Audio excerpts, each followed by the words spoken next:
Hello, everybody, and welcome. This is the Apostate Prophet. I hope everybody is having a fantastic day.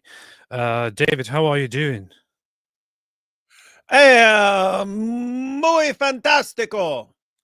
Well, that sounded absolutely terrible. But anyway, how is everybody else doing? Hope everybody else is having a fantastic little day. Today, we want to once again reunite and talk about different things. We do actually have a topic, Morgue, no specific topic, just a Divvy making jokes. We actually do have a topic. I just didn't put it in the thumbnail nor the title of the video because I thought it was cooler to instead do what? To instead do what? To instead do what? To instead put an image up as thumbnail that is a perfect, absolutely impeccable representation of what David Wood and I actually look like.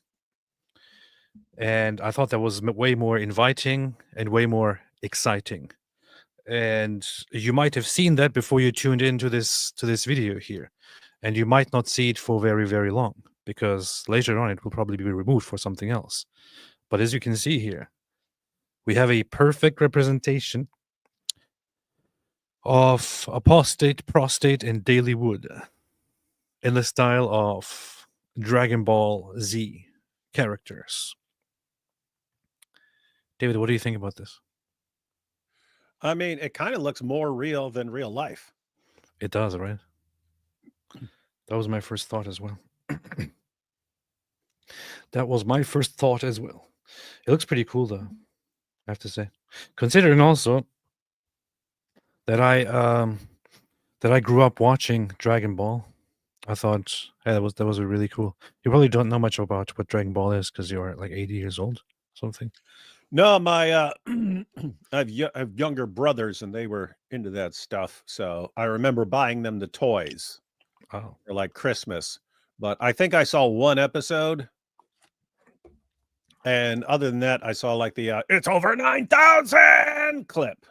Yeah, that's about what I know. Oh, I know there's some dude called Vegeta who's pretty cool. He was my favorite.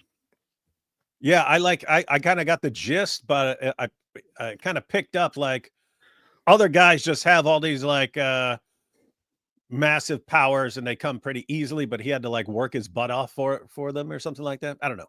He had to like go train and like No, they all had to train. They all were pretty awesome. But Vegeta was the thing that was special about him was that he was actually a villain at first, and he was pretty bad. And he came on Earth to destroy everybody and to kill everybody. He was pretty evil, but then he turned around and became one of the good guys. Oh, But he was like this. He was this anti-hero character who was like, you never knew if he's actually good or not. He actually says like messed up things and just really always very pissed, but with an interestingly cool and good attitude. For some reason, I always liked such characters in cartoons. The unlikely ones that turn into good guys. Yeah. Maybe that's why I'm getting along with you, because you are basically like Vegeta, you know. Anyway, so enough talk about children's shows. David, have you heard of this guy called Wes Huff? Yep, I heard of that dude. So Wes Huff happens Some to be. people call him Wes Huff.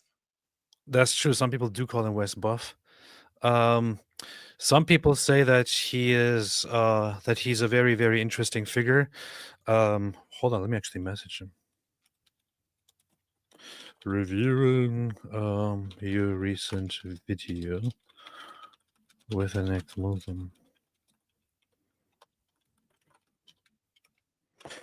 All right. Just let him know that we're doing this because I didn't even let him know. That's which is kind of funny. But yeah, so we're going to review a video which came out from him, and I kind of wanted to. I thought this was very, very easy content because it's like low effort content. I don't have to do anything myself. I can just go and somebody else did the work already. They already made a video, so all I can do is just go there and pull whatever they did and then comment on it. This is very simple, you know. I wouldn't have to put much effort into it. We can just talk about it. So I thought it would be a very, very good thing to do, considering that we also don't really value our audiences very much and we just want to do like whatever is easy. So what do you think about that, David? Sounds good. Awesome. So Wes Buff. Wes Buff, indeed. And we will probably soon also do something together with Wes Huff, well, that is currently in the works. Been messaging with him and telling him how much he should be on our show because it would be better for him. Yeah. And there's a weird dude. Most people give off like one sort of like vibe. Like it'll be like a nerd vibe or this vibe or that vibe. He gives off a massive nerd vibe, but simultaneously he's all shredded. So it's like, hey, I'm a gym dude. Yeah. It's like Eric from your brother in Christ, from Eric and L. He does stuff with computers, and so he's got like a computer nerd vibe, but he also has like a I'll shoot you in the face vibe if you're around him. It's weird. You know what I found? Speaking of nerds, what I found very funny is when I made this, when I had this made here, as I looked at the character that is supposed to be you, I thought to myself, I can't really tell if this is Mike Winger or David Wood, and then I thought, it is by design like that. Whenever you try to depict David Wood or Mike Winger, you can't tell who it actually is. Is it Mike Winger or is it David Wood? Like whenever I try to depict David Wood as cartoon, it always turns up looking like Mike Winger. If somebody does Mike Winger, it probably ends up looking like David Wood. So there's I don't know, very strange. That's because that dude has spent his entire life trying to imitate me. It's part of what makes him so evil. Huh, interesting. I didn't think about that aspect, but I guess you can't deny that they look pretty similar, like two very, very similar people. Anyway, let's take a few super chats. Celeria Rosencross said, Allah to the devil again. I say yes, you say no, you say stop, I say go, go, go. Oh no. What is that song? Do I know that song? That's a Beatles song, man. I say yes, you say no, you say stop, I say go, go, go. Oh no. Yeah, so pointing out that the Dawa guys always say the exact opposite of what Allah says. The funny thing is, I wasn't joking when in the past I expressed my great disdain for Beatles songs. I've only listened to like 2 or 3. Look, if you want to say they're not the greatest band of all time because Pink Floyd is, I'm fine with that. But you can't just act like these guys suck. It's weird. Oh, they don't suck. They're just terrible. Thank you. Chad Winger, the ultimate Dawa destroyer, said if Mike Winger was a Dragon Ball Z character, he would be Piccolo. Probably. That sounds about right. He was that little dude, right? I remember the toy. He was like a little dude. Is that Piccolo? No, or am I thinking something else? No. Piccolo is a big green dude. Okay, He's a tall green dude. Very strong. There was some little dude. Who's that? Krillin, as they call him. And I watched the whole thing in German. So in German he was called Krillin, but I think he's called Kuririn or something. Yeah. Celeria says, oh yes, I won't be able to stay on foot for too long because I have to DM in a bit, but I went ahead and shared this one on Twitter. Everyone praise like. Thank you very much. Thank you very much. If you just have to direct message in a little bit, how does it prevent you from watching this video? I don't understand. MT said, great thumbnail. I rated 53 out of 9. That's funny. Wing Wong, me and David are going to visit the men of Al-Zut, says Wing Wong. Yosef AP is such a liar. He loves us. I do. I very, very much so too. Van, the drink and the cup. No.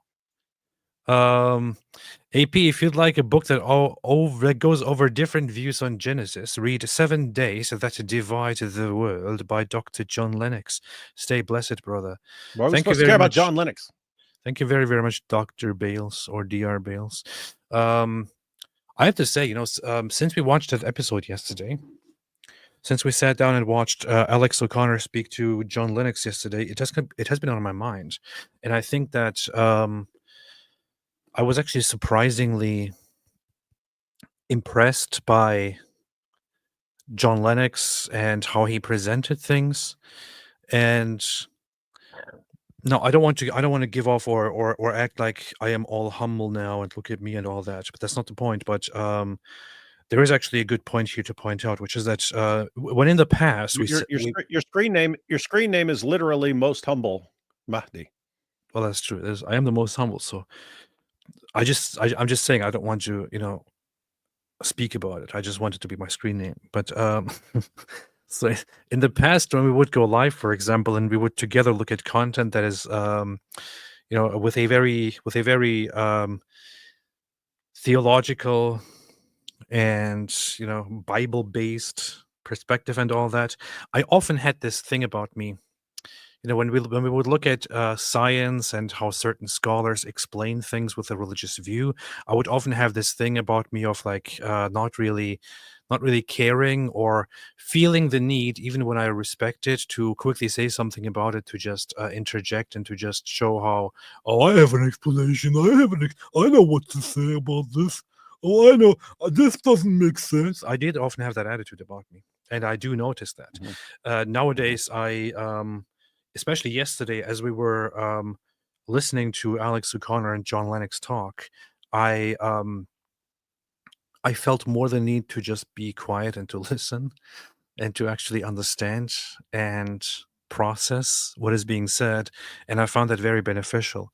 And I kind of felt like right now, just about now, I want to say something because John Lennox said something that I could explain in a different way. But I did that a lot in the past. Maybe it's time to shut up and just listen. And as I did that, I took in the things that John Lennox said in a much better way. And I actually thought about them very deeply overnight. And also this morning as I woke up, and I thought, I really appreciate how he explained, creation and Genesis and the wording of creation in the New Testament and all that. And I was very impressed with that. I guess my what I'm trying to say here is that changing my mindset toward becoming less presumptuous and less like, oh, I have the answer to everything, and more on just having some humility and going with this, Mm-hmm. shutting up a little bit with a more Christian perspective has made things better and more interesting. Yeah, so you're basically saying if you go back a couple years, if you had heard this a couple years ago, you'd listen to like 5 seconds of John Lennox, and then you said, "No, look, you can't trust these Christians. They're stupid. They're just dumb. They believe they're Sky Daddy. That's all they believe in is their Sky Wizard and their Sky Daddy. It's so dumb. I'm the only smart one. We're the most atheists are the only smart people. Religious people are stupid." And then like smashed your computer and stuff. Exactly. And now things are changing a little bit. And I'm not saying this to brag. I'm kind of sharing this in an attempt to just share what I think is a very, very good thing, and as an inspiration. It's not like it's something that I do. I mean, in the past, I was my arrogant self, which I kind of still am. The change that has come recently is not from me. It is from a different place. But yes, I will look into that. I also yesterday looked at a little bit at how how creation is explained actually in Christianity and by the early church fathers, and I was a little bit surprised. For some reason, I was under the impression that I'm supposed to take the creation account and everything in Genesis very, very literally and directly, and then I find out that certain church fathers that I have very much recently enjoyed reading about and reading from have been very, very clear that we are actually not supposed to take them very literally and rather interpret them as kind of metaphorical and representing God's relationship with humanity and so on. Some references were to that. St. Augustine Maximus the Confessor, Gregory of Nyssa, and so on. So very, very interesting stuff. Cool stuff. Jingoistic Pig said, I commented on yesterday's clip channel video. Thank you. Appreciate that. We'll check it out. Who is running that channel, by the way? There's a channel going around that is called AP and David Wood, or AP and DW. I don't think it's you running that, right, David? It's not? Okay, good. Because it's not me either. And I see clips of that popping up, and I look at the clips, and it's like good clips. And I see some people in the comments saying, oh, AP, thank you, or hey, David. So people often assume that it's us, actually, but it's not actually us. It's somebody else doing. I don't even know who it is. It's somebody publishing those clips, but it's good stuff. I subscribed and I share clips from there, and it's pretty good. David is out here calling people nerds, says Apostate of Allah. He has doctor in front of his name. The doctor means his nose was stuck inside of books for hours and years on end. Seriously, David. You know who also had doctor in front of his name? Dr. Doom. You going to call him a nerd? I don't think so. You know who else? You know who also had doctor in front of his name? Dr. Dre, Dr. J, all kinds of doctors. You're going to call Dr. Dre a nerd? You're going to call Dr. J a nerd? Who's Dr. J? I never heard of Dr. J. He's a basketball player before your time. Oh. Rick Newton, the Beatles suck, or Mike Winger is a good dude. That's funny. In your face, David. Chad Winger, the ultimate Dawa destroyer. There are Zut in Dragon Ball Z. Momo needs to be in Dragon Ball Z. Yeah, that's true. All right. Nuance's Heart said Maxwell's Silver Hammer by the Beatles is good. David Wood should sing the chorus. No. Abu Baker, last night's live stream, atheists commenting that gospel and New Testament cannot be taken as evidence. What is a good response to that? What evidence convicts? David, what's your response to this? If you're saying that Gospels and New Testament cannot be taken as evidence, like evidence of what? You sound like an idiot if you say evidence of anything. Like just to give a parallel here for people to get their minds around what this sounds like. You've got the Quran, right? I don't believe the Quran. I don't believe the Quran is the word of God or anything like that. I believe that the Quran provides a lot of evidence as to what early Islamic belief is. So that's the cool thing about the Gospels and the New Testament. If you say, hey, I don't believe this is, for some reason, atheists make this like the dumbest of dumb moves, which again, you don't find at the scholarly level, at the popular level, you find this. And it goes something like, oh, I don't believe it's the word of God. Therefore, it's all wrong, or it's all false, or it can't be trusted. Like, where are you getting that from? Something not being the word of God does not mean it's all false or something like that.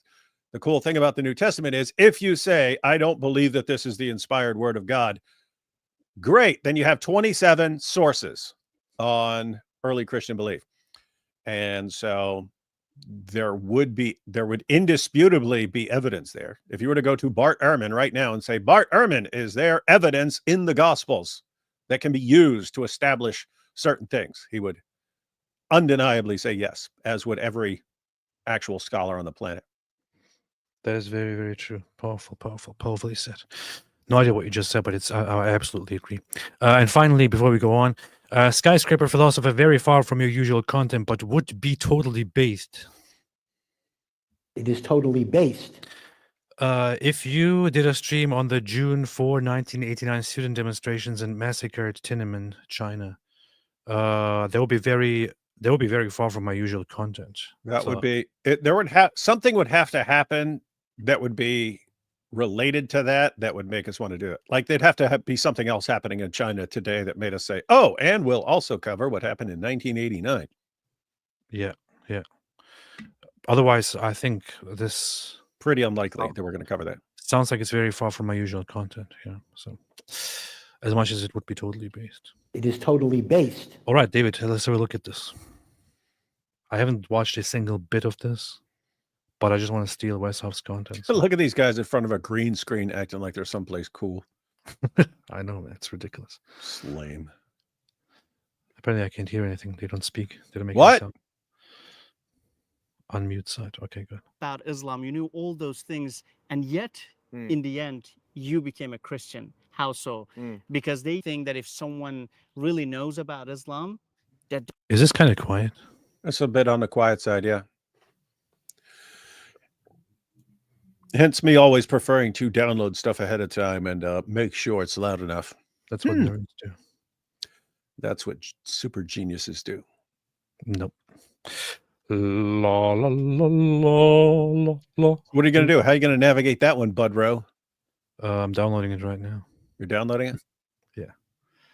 Right Hey, now. you want me to go through these? You want me to go through these super chats while you're? It's gonna be ready in about 30 seconds. So there's probably no need to go through the super chats or anything. But we've got super chats right here. So we always have super chats. What is this crap? Hang on. Look at this. Look at this dumb super chat. Solaria said, Solaria, are these ranked in order? One if Queen. so, because Aerosmith, if so, Zeppelin, this is Pink idiotic Floyd, nonsense. the Beatles, Ozzy Osbourne. Queen, number 1, false. Aerosmith, number 2, false. Why would you put Ozzy Osbourne there? Zeppelin, number 3. And why would you misspell his name? Zeppelin, number 3.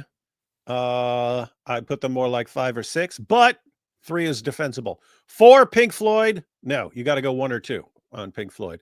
5, the Beatles. Gotta be top 3. 6, Ozzy Osbourne. Top 15. Journey, Foreigner, Boston. More like top 100. Journey, Foreigner, and Boston. Maybe top 20, top 30. Van Halen. You could defend top 10 for Van Halen. So you're destroying your credibility here, Solaria. And we don't even know you. We don't even know you that well. So you just started getting credibility with this, and then you destroy it with this. Everybody can sing like Ozzy Osbourne. Look. Going off the rails on a crazy train. I am Iron Man. My only objection to all of this is why does the list not start with Iron Maiden? Yeah, you'd be like, why doesn't it start with Falco? The Best of Falco is my favorite album, yeah. Powerful. people, because they know my background, they're so shocked. They're like, you knew all about Islam, you knew all those things, and yet in the end you became a Christian. How so? Because they think that if someone really knows about Islam, that they would never want to leave Islam. They would always want to be Muslims. And when I learned about the life of Jesus and his gospel, that to me was like irresistible, maybe is the word that I want to use here. Hey, don't do music, man. Music is haram. That is bad. I actually, before we continue, so this is from Apologetics Canada, where Wes Huff talks to has a podcast, which he did before he suddenly rose to fame, and continues doing. So, and here they are talking to a Christian Turkish guy, whose name is Christian Nurullah, who's from Turkey and apparently has a Turkish Christian channel, which I think I want to quickly have a very, very, very, very brief look at. I already had it open here. Hello, I am Christian Nurullah. I live in Turkey. My wife is Azerbaijani. As you can guess, I was born in a Muslim family, and I was the only one in my family who later became a Christian. So he is a dude who grew up in Turkey as a Muslim and later on left Islam and became a Christian, which sounds very strange. Doesn't sound familiar to anything that I've ever heard of. Interesting stuff. Let's check this out. Hang on. One point we have to establish here. If you're going to have a group called Apologetics Canada, you should work out an agreement to where you can record your interviews at Tim Hortons while drinking mugs of maple syrup. Just want to point that out. You will get more views and better retention time if it's more authentic like that. that makes sense. That makes sense. That makes a lot of sense. Welcome back to the AC Podcast. My name is Andy Steiger. I'm joined today with Wes Huff.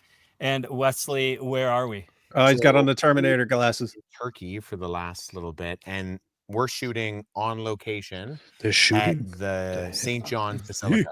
So the ruins of St. John's Basilica, but this is a historic church where in the 5th century, in 431, the Third Ecumenical Council, so the Council of Ephesus, which was dealing with the Nestorian controversy, which is not the topic of this podcast, but if you're listening to this and you want to learn about the intricacies of the ecumenical councils, you can look up what Nestorianism is and why the church was combating it, but it was a convening in this location. So this is an ancient church, goes back to the 4th century, late 4th century, but And it's right outside ancient Ephesus. So we were just only a couple kilometers from here. Yeah. We were exploring Ephesus today. and this is By the way, very, very, very significant, but also kind of, as I recently learned, very sad council, because it led to some great splits in early Christianity, in the early Christian church.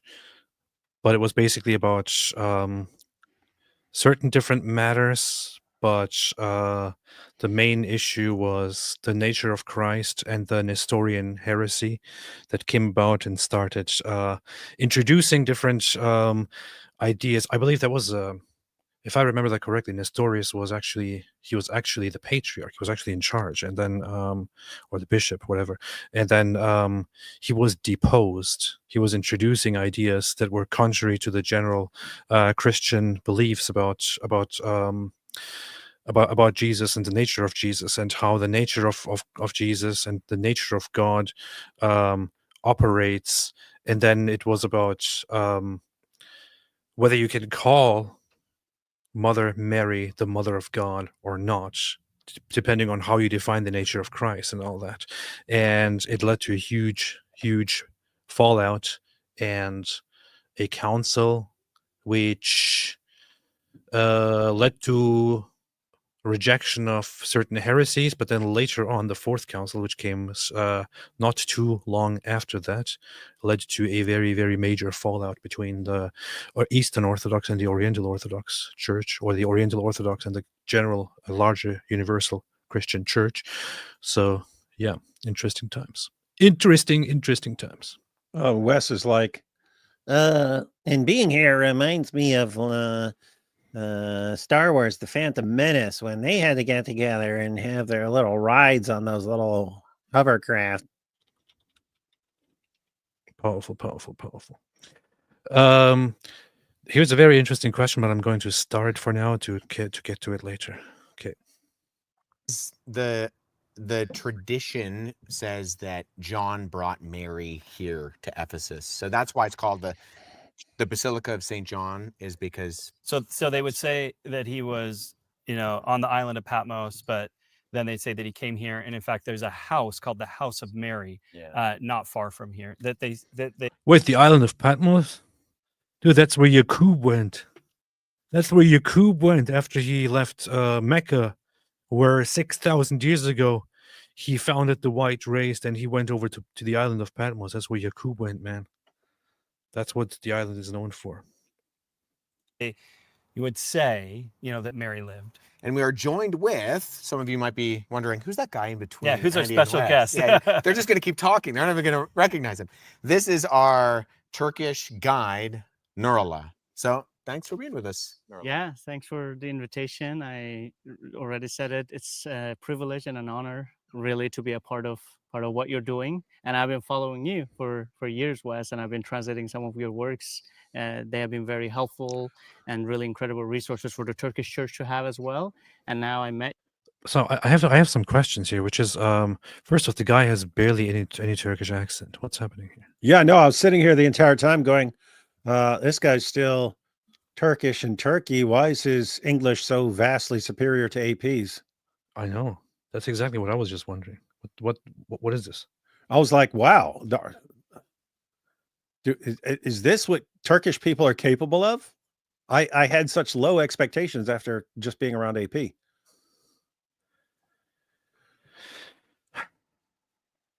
Anyway, you in person and Andy as well, and I take part in this awesome project, Can I Trust the Bible series? Yeah. And I'm able to show you around.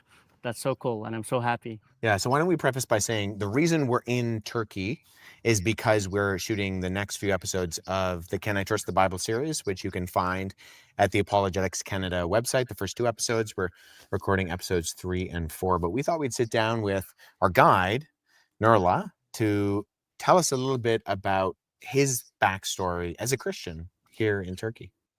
Now, just to preface, the sun is right on us, so that's why Wes and I are wearing sunglasses. But Nurullah said no, he doesn't need any sunglasses. He's a local, he's used to the sunshine. Yeah, and I can't be as cool as you guys are. So Yeah, us Canadians, man. It's like, what is this bright thing in the sky? Yeah, it's a Canadian sandwich. Here. and actually, that's There's a very Turkish attitude. Oh, the sun is shining. You guys need sunglasses. I don't need sunglasses. Weaklings. It's like typical Turkish attitude, man. I have to say, this is like, so far, this is like the nerdiest thing I've ever seen outside of a Mike Winger video. Really? You hear this? I'm here. Well, I'm here too. Well, I'm here. Oh, yeah. Well, I'm in the sun. Well, I'm in the sun too. Huh. Interesting. Hey. What? Hey, Nurullah. Yes.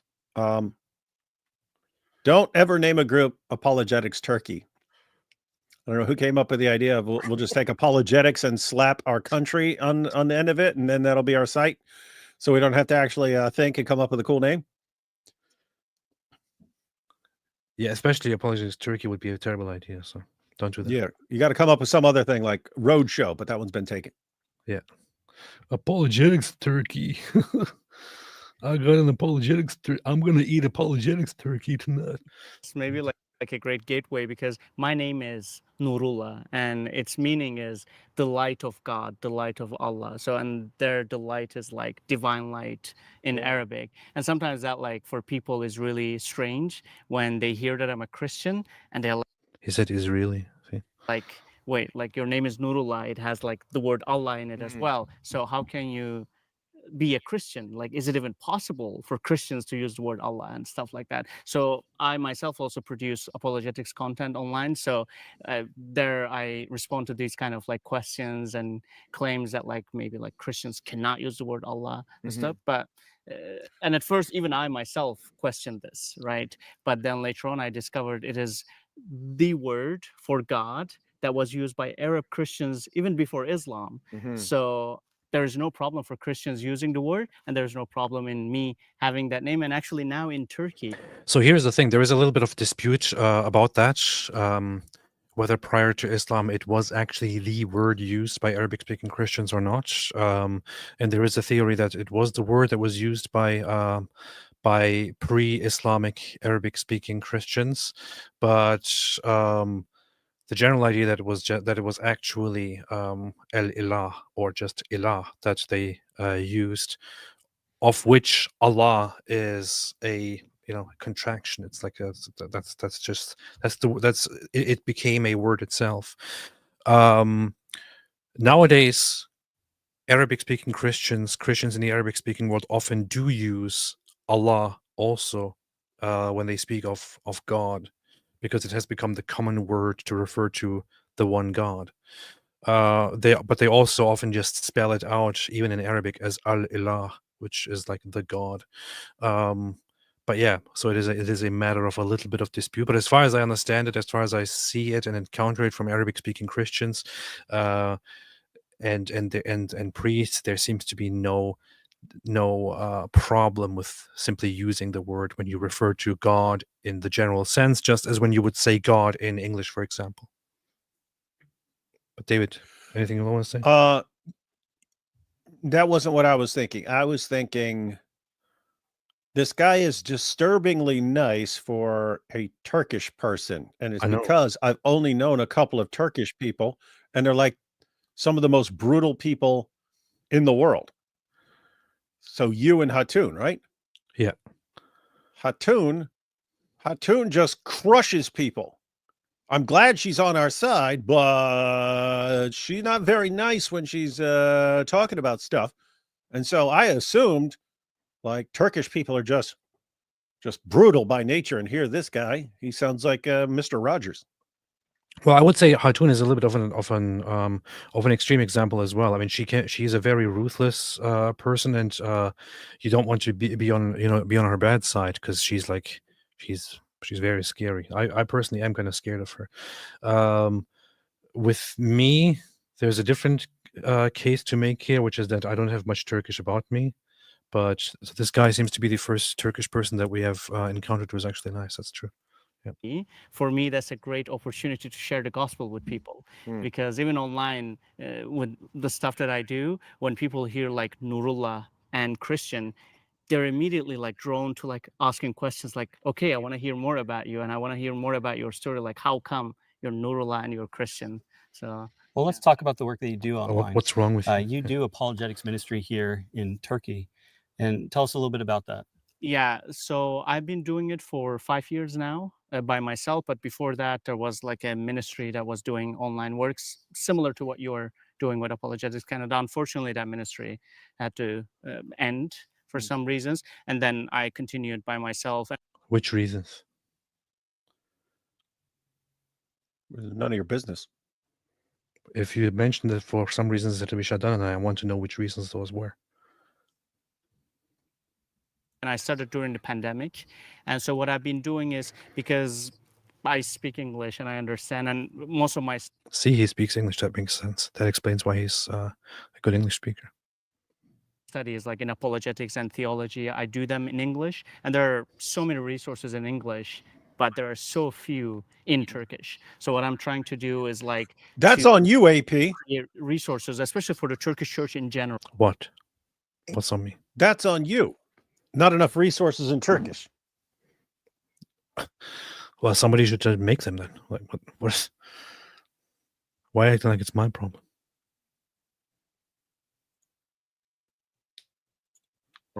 In Turkish for the Turkish church to benefit and to use. And so I've been creating videos, I've been sharing posts on social media. On, for example, Instagram, I've taken and translated Wes's infographics, and I've published them in Turkish as well. And a lot of people are actually like really using them. For example, like one was about the Council of Nicea, right? Which we even visited in. Powerful. All right, that's enough. I don't want to watch any more of this content. I'm so bored. I'm just kidding. I have to just quickly change something here, and then we'll be right back up. Okay, fantastic. Take your time, AP. Take your Here we time. Our journey, and so that one really answers the claims about like the Council of Nicea, that like, oh, was the canon decided there? What really happened at the Council of Nicea? So stuff like that really is helpful, and that's what I'm. This is a very, very interesting topic, the Council of Nicaea. I feel like we talk about that. We talk about that very, very often when it comes to certain accusations that Muslims make, and accusations that other people also make. And so many people still have this weird idea in the atheist spheres, and I've seen that for the longest time, or the Muslim spheres, such as that Christianity as it is actually came into existence at the Council of Nicaea. David, have you ever heard of this? Yeah. Only sadly, 5,000 times. Yeah, sadly, it's similar to Islam's 99-1 rule, where if you've got someone who's spouting complete nonsense, but 99% of people aren't going to bother to look it up, you can kind of spread complete nonsense. And so it just became a thing. To anything you want to say was invented, just say, oh yeah, in the Council of Nicaea, even though we know exactly what happened at the Council of Nicaea. And it almost never has anything to do with the things people say about it. I even see, I saw just before we went live, like a little, 2 hours ago. You don't only get this from Muslims and some, anti-Christian atheists or any of that. I just saw a post by a Mormon, which was this here. So I saw this post here, which says Thoughtful Faith. So it's by Thoughtful Faith, who calls himself Thoughtful Saint also, which is a Mormon account. Latter-day Saints and sinner. Oh, glad you put that there. Now we all know you're a sinner. Who posted a meme that looks like this: 4th century Greek lens. Oh, now I see the Trinity. 4th century lens Bible. So this dumb meme is supposed to say that only through a 4th century lens can you look into the Bible and find the Trinity there. This is one of those common accusations. So one accusation is that at the Council of Nicaea, the Bible came into existence. Another is at the Council of Nicaea, the Bible as we know it came into existence. Or at the Council of Nicaea, the Trinity came into existence. At the Council of Nicaea, the idea that Jesus is God came into existence, and so on. All of these claims, they are all wrong. They are all completely wrong. It's complete nonsense. And people keep making these accusations again and again and again. And did they get ratioed? I don't know. Let me see. If to see a ratio, I need to look. No. So lots of people responded to this and said, hey, this is complete nonsense, you idiot. But I also posted my response here, which is, let me see what people say. This is a completely dishonest representation of history. The Trinity was invoked in the Gospels and is mentioned in the oldest Christian texts in the 1st and 2nd century, long before it was formalized at Nicaea. Here's the Didache. This is directly found in the Didache, which is dated to 90 to 100 something AD. And concerning baptism, baptized this way, having first said all these things, baptized into the name of the Father and of the Son and of the Holy Spirit, based on Matthew 28:19 in Living Water. Matthew 28:19 is the part where the gospel literally says these exact things. Go therefore and make disciples of all nations, baptizing them in the name of the Father and of the Son and of the Holy Spirit. So, which is why this is found in the earliest sources here. If you have not either, pour out water thrice upon the head in the name of the Father and Son and the Holy Spirit, so and so on. So this is directly found in here. And some of the ideas here are usually that the Trinity was not only just formalized, but also came into existence as an idea completely there. It was just nonsense. One of the nonsensical ideas about the Council of Nicaea, among many others. From Constantine. Constantine came up with the idea. Constantine was like, you know what? Since I'm familiar with Greek paganism, let me go and make the Christians accept it with the Trinity.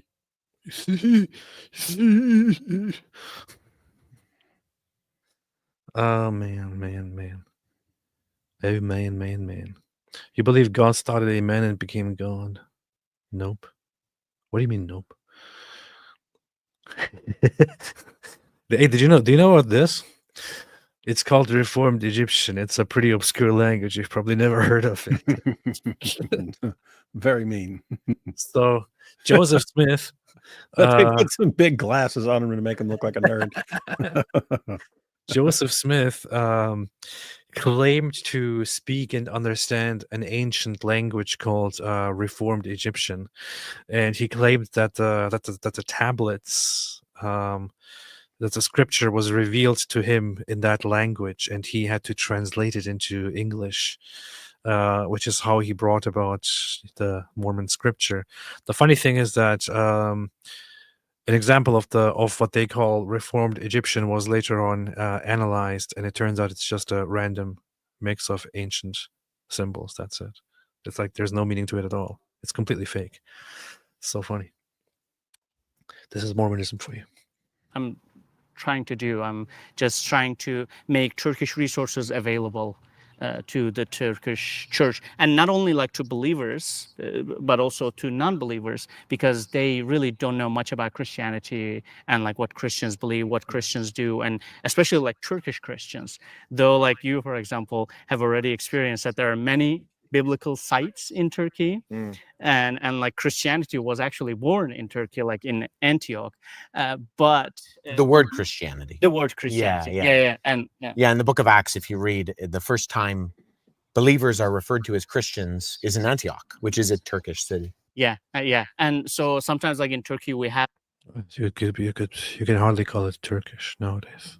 Have this idea of like, oh, Christianity is like Western, and so it came from the Western world. But no, like we have so many like places and stories that happened here in these lands, and so even like to share that with people sometimes is very enlightening. And so yeah, that's what I'm doing with my work. So targeting especially the youth. So my target audience like from the age of 18 to 25 to 30 maybe, but yeah, people are really taking my content in a positive way. They've been loving it, and they've been following me. That's great. That's very interesting. So he says that people actually engage with content nicely. Let's have a look at that. Let's see if it's true. Let's see if it's true. Now it will be revealed what people actually think about your content. A Christian Turkey. Let's see. I will look that up as well. Let's look at the most popular video, most watched video. How I became a Christian. Merhabalar. Her yaz tatilinde ayrı ayrı teolojilere sahip farklı Interesting. He speaks Turkish.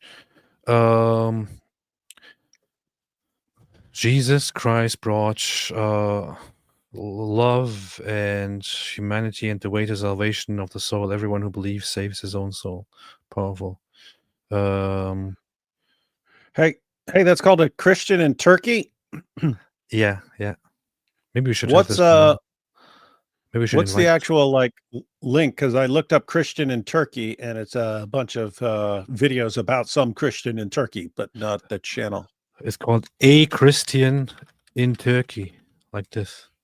There's a very cool trick that you can do, which is you go on filters, and then you go on channel here, and then it will show you what the heck.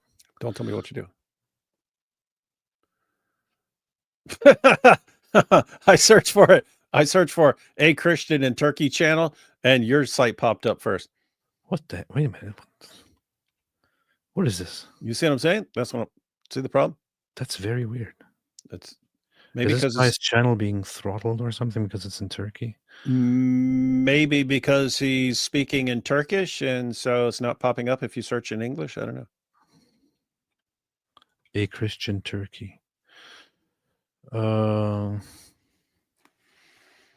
Interesting. But if you go on Apologetics Canada's video on Wes Huff, you can find the link there to his channel. Very, very quickly. This is very, very strange. Merhaba. Why is this guy's channel here? It's literally right here. Türkiye'de bir Hristiyan. You can just search for it in Turkish and then you can find it. See? Yeah, See? I'll just search for it in Turkish. See, what's wrong with you? You can just find it right here. You got it?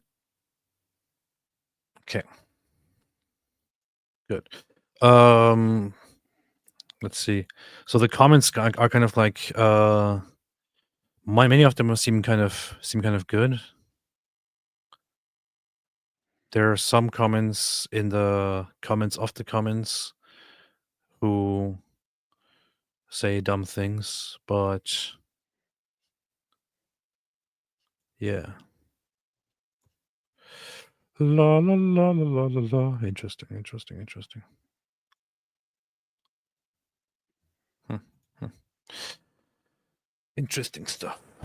stuff. Powerful. Also, just say we were currently we're in Ephesus. We were in Nicea, which is the modern city of Iznik, and it wasn't that long ago, in 2014, that the waters of the lake Iznik had receded, and all of a sudden there were these ruins that were popping up and is being discussed as the potential site of Nicea. So if you're wondering why we're here, well, that's a part of it, because that's an important part. Really, this is very interesting. I actually went to the current city of Nicea, which is nowadays known as Iznik, and I couldn't see anything there that looked ancient, except for like one little wall somewhere. Like everything was lost to Turkification. You know, it's weird. They got all these cool places where all this cool stuff happened, but like in my head, it's like, hey, where do you want to go? Be like, oh, I'd like to go to Tarsus. Oh yeah, 'Cause makes Paul sense. was Saul of Tarsus, but like nothing happened there. You know what I mean? It's just like he was born there. It's a terrible place also to go to as well. That's where Antony and Cleopatra met. But apart from that, it's got nothing. It's like wasn't like important councils or really awesome church activities or something like that. Nothing. In Yeah. other words, there are way more important places other than just being the birthplace. That's true. But I want to go. I That's want to go to Tarsus though. That's true. That's true. That's what they do. Does Turkey celebrate Thanksgiving? No, they don't. That would be pretty. It's like celebrating like your own death or something. Yeah. I thought AP is banned in Turkey. Yeah, that was before I was banned. That was before AP was AP. So Wait, you're in a band? yeah, I'm in a band. Of the story of how we got the Bible, or at least even addressing some of the myths. Here's Carol B saying, "I've been to Tarsus. It's not worth the visit. It's also 20 miles inland now." Yeah, as far as I've never been in that direction of Turkey, but as far as I know of it and understand it, there is like literally nothing worth visiting there. It's No, not a very good place to be. no, you guys are all wrong. I want to make a rap parody of Straight Outta Compton, but it's going to be Straight Outta Tarsus. And how cool would it be with whoever's rapping as the Apostle Paul, Straight Outta Tarsus? The video's recorded in Tarsus. Yeah, That's fun. That's a good idea. Wait, there's actually apparently one thing here that you can see, which is the Cleopatra's Gate in Tarsus, and there's also a Roman road in Tarsus. Look at this. The Wikipedia article here shows that there is a Roman road here, and that there's a Cleopatra's Gate, for example. Here. This there you go. and this. That's very funny. The cool thing about Turkey actually is my parents moved at some point in Turkey to a place where I could when I looked out of my window, I could see an old ancient bridge that was built by the Romans in like the 500s or something like that. The bridge is not nowadays used as bridge, but it's just there to visit and to see. But it's still kind of complete, and there's also a giant arch structure at the end of it, which is very interesting. So you can see stuff like that in those ancient places. I could look out of my window and see this ancient bridge built in the 500s or so. It's pretty awesome. Pretty awesome. If it wasn't filled with Turks, it would be a very good place to live, you know. Of how we got the Yeah, Bible. combating some of those myths that exist about how we got the Bible. That took place at the Council of Nicea in 325, and Yeah, isn't that true? yeah, which isn't true, right? These are myths. So at any rate, that's going to be some great content that people will get to see soon, but it gives a little bit of context as to why we're here. Now, love the fact that you're able to use, resources and Same. be able, resources that Wes has produced and be able to share that here. It's interesting how we've seen that various places around the world that our resources have been and are being used, which is really exciting for us. And we're excited about the work that you're doing. But I think a lot of people would be Stop bragging. wondering, what does the church in Turkey look like? Like, are there very many Christians? What sorts of challenges and persecution do Christians experience here? Yeah. Though, as we said, like there are many. Look at Wes always showing off his muscles here. Yeah, it's like, oh, I'm just stretching and a little flexing. Oh, yeah. Oh, don't mind me. That's why he's got his tagline. The pecs are popping, Billy Carson is dropping. Powerful. Hedge Ridge said, I imagine Paul as being just like David Wood. That's what I think too. Yeah. Like a reformed psychopath, yeah. My wife said, Lord have mercy on the Turks. That's a tough one there. That's a good sentiment, I guess. Hey, what happened to Turkey, man? What do you mean? What happened to Turkey?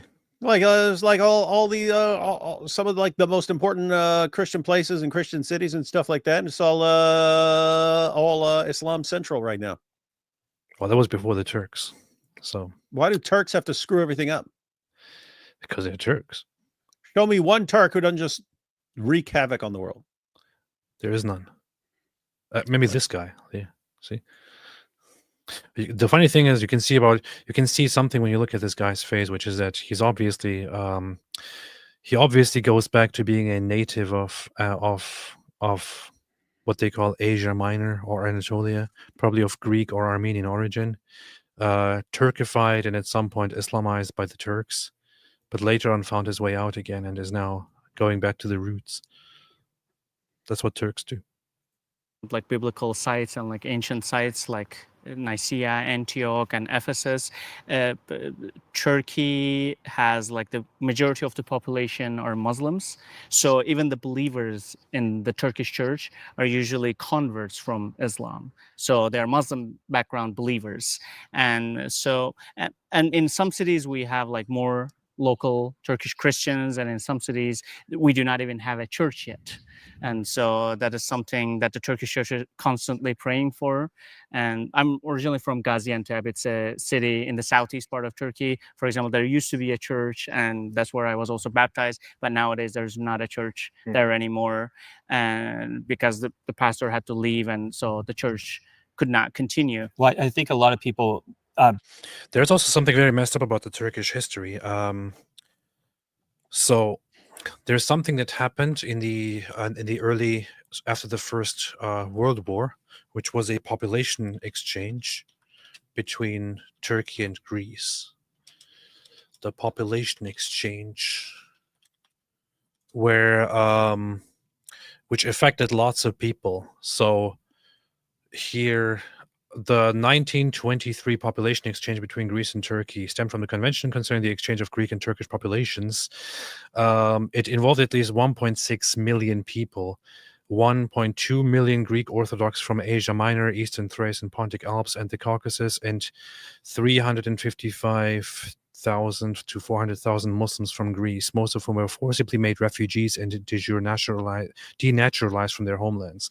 So there was an agreement signed between the two countries, under which both countries agreed to forcibly relocate the Greek Christians from Turkey to Greece, and the Muslims, not just Turkish Muslims in general, from Greece to Turkey.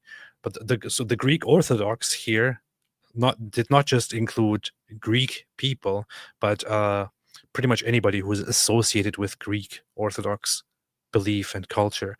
They were all collected and deported, and some of them were forcibly just taken and dropped off. Many of them were told, here's your deadline, you have to leave within 1 week or else.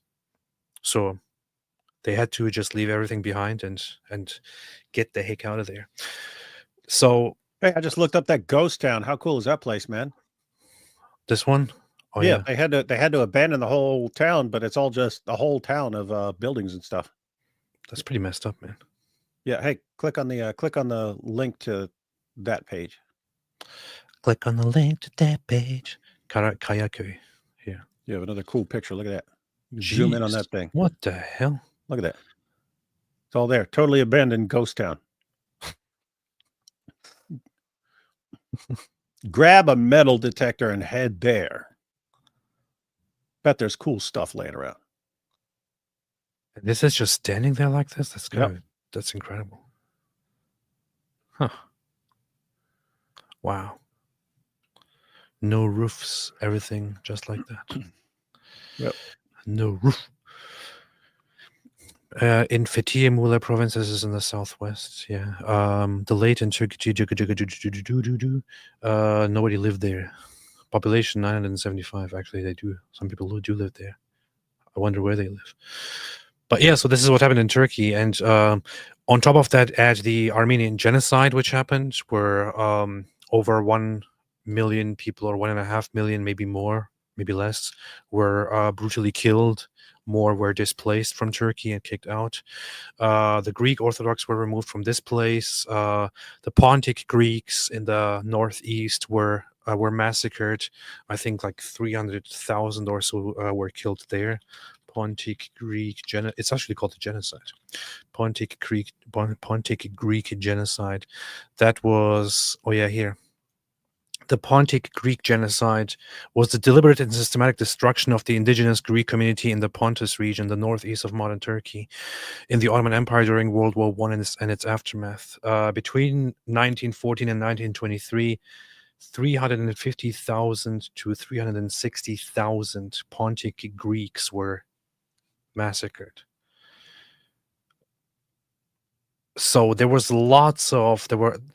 the beginning of this century resulted in massive numbers of Christians being eradicated and removed from Turkey, which led to the Christian population severely declining and churches becoming unused and emptied and then destroyed and all that. The results of that are just, as you can see right now. Here's the Armenian genocide. Add to that the Armenian genocide, deaths between 600,000 and 1.5 million. It's very unclear how many people were actually killed.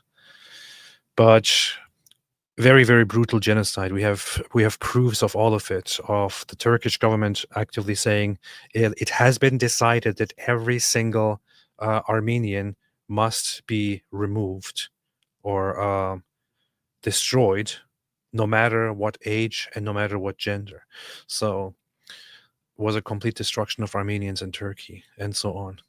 I looked up, like, I was thinking very recently of if I go to visit my parents in Turkey, whether there is a church I could go to when I'm there, and there's no church available. And it's a big-ish city. There's no church available. The last church that was used there was basically destroyed half a century ago, and nothing has been reestablished because Christians have been removed, and the remaining Christians are very much keeping a very low profile there and trying not to anger the Turks.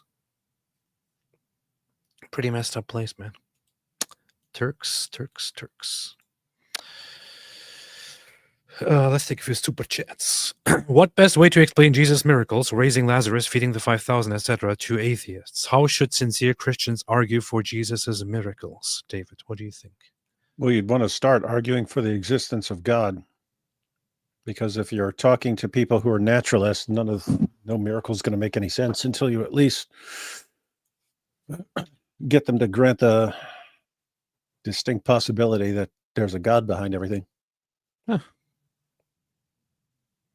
I don't know. Maybe just hand them a Bible and ask them to read it. And then tell them, say, and you're a loser if you don't read this. And if you don't read it, then you will be humiliated. Alarius Verus says, AP, I don't think you can liberate Constantinople with that hairstyle. Pretty sure I can. What are you talking about? Pretty sure I can. Celia Rosencross says, also DMing means to referee a game of D&D, of Dungeons and Dragons. Well, that's one of those very important facts I'll have to remember if I'm ever on Jeopardy, and the category is nerd crap. Yeah. I will never again need this information in my entire life, but thank you for delivering this information to me, Celia.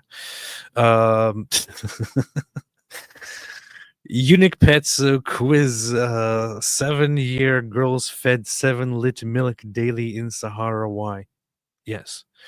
Yosef says, Dr. Al-Zut gave Muhammad a rectal exam. Momo's butt was healthy by multiple examinations with different doctors. It's in the scriptures. Oh, I didn't know that. Interesting. Sokman says, Dawood is a nerd for knowing who Dr. Doom is. David, who's Dr. Doom? Dr. Doom, prepare for the boom. Bam. Ah, man. He's a comic book villain, man. But he's one of the, he's definitely top 4. Argue, you basically got, you got the Joker, you got Magneto, you got Lex Luthor, and Dr. Doom as your undisputed top 4 comic villains of all time. That sounds disgusting. But he's cool because he's like a super tech genius and master of magical arts. and he combines them to make himself a nightmarish villain. It's pretty bad. I'm just saying he's going to be in he's going to be in the next Avengers movie, man. And it's going to be Robert Downey Jr. playing Doctor Doom. So why, if he was Iron Man, so probably they're probably going to pull one of their multiverse stunts where they bring in Tony Stark from an alternate dimension where something went wrong and he became a villain. I'm guessing that's where they're going with stuff. This stream is quickly going down the drain. Yeah.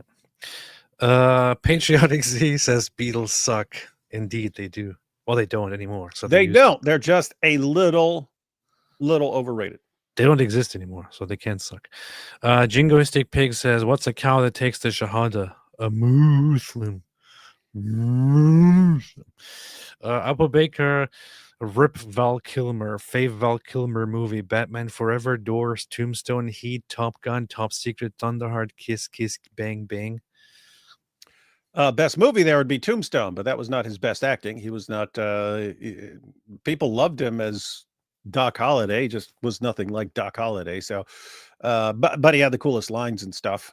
So, Tombstone, best movie, best performance, Doors, Val Kilmer. He looked eerily exactly like Jim Morrison.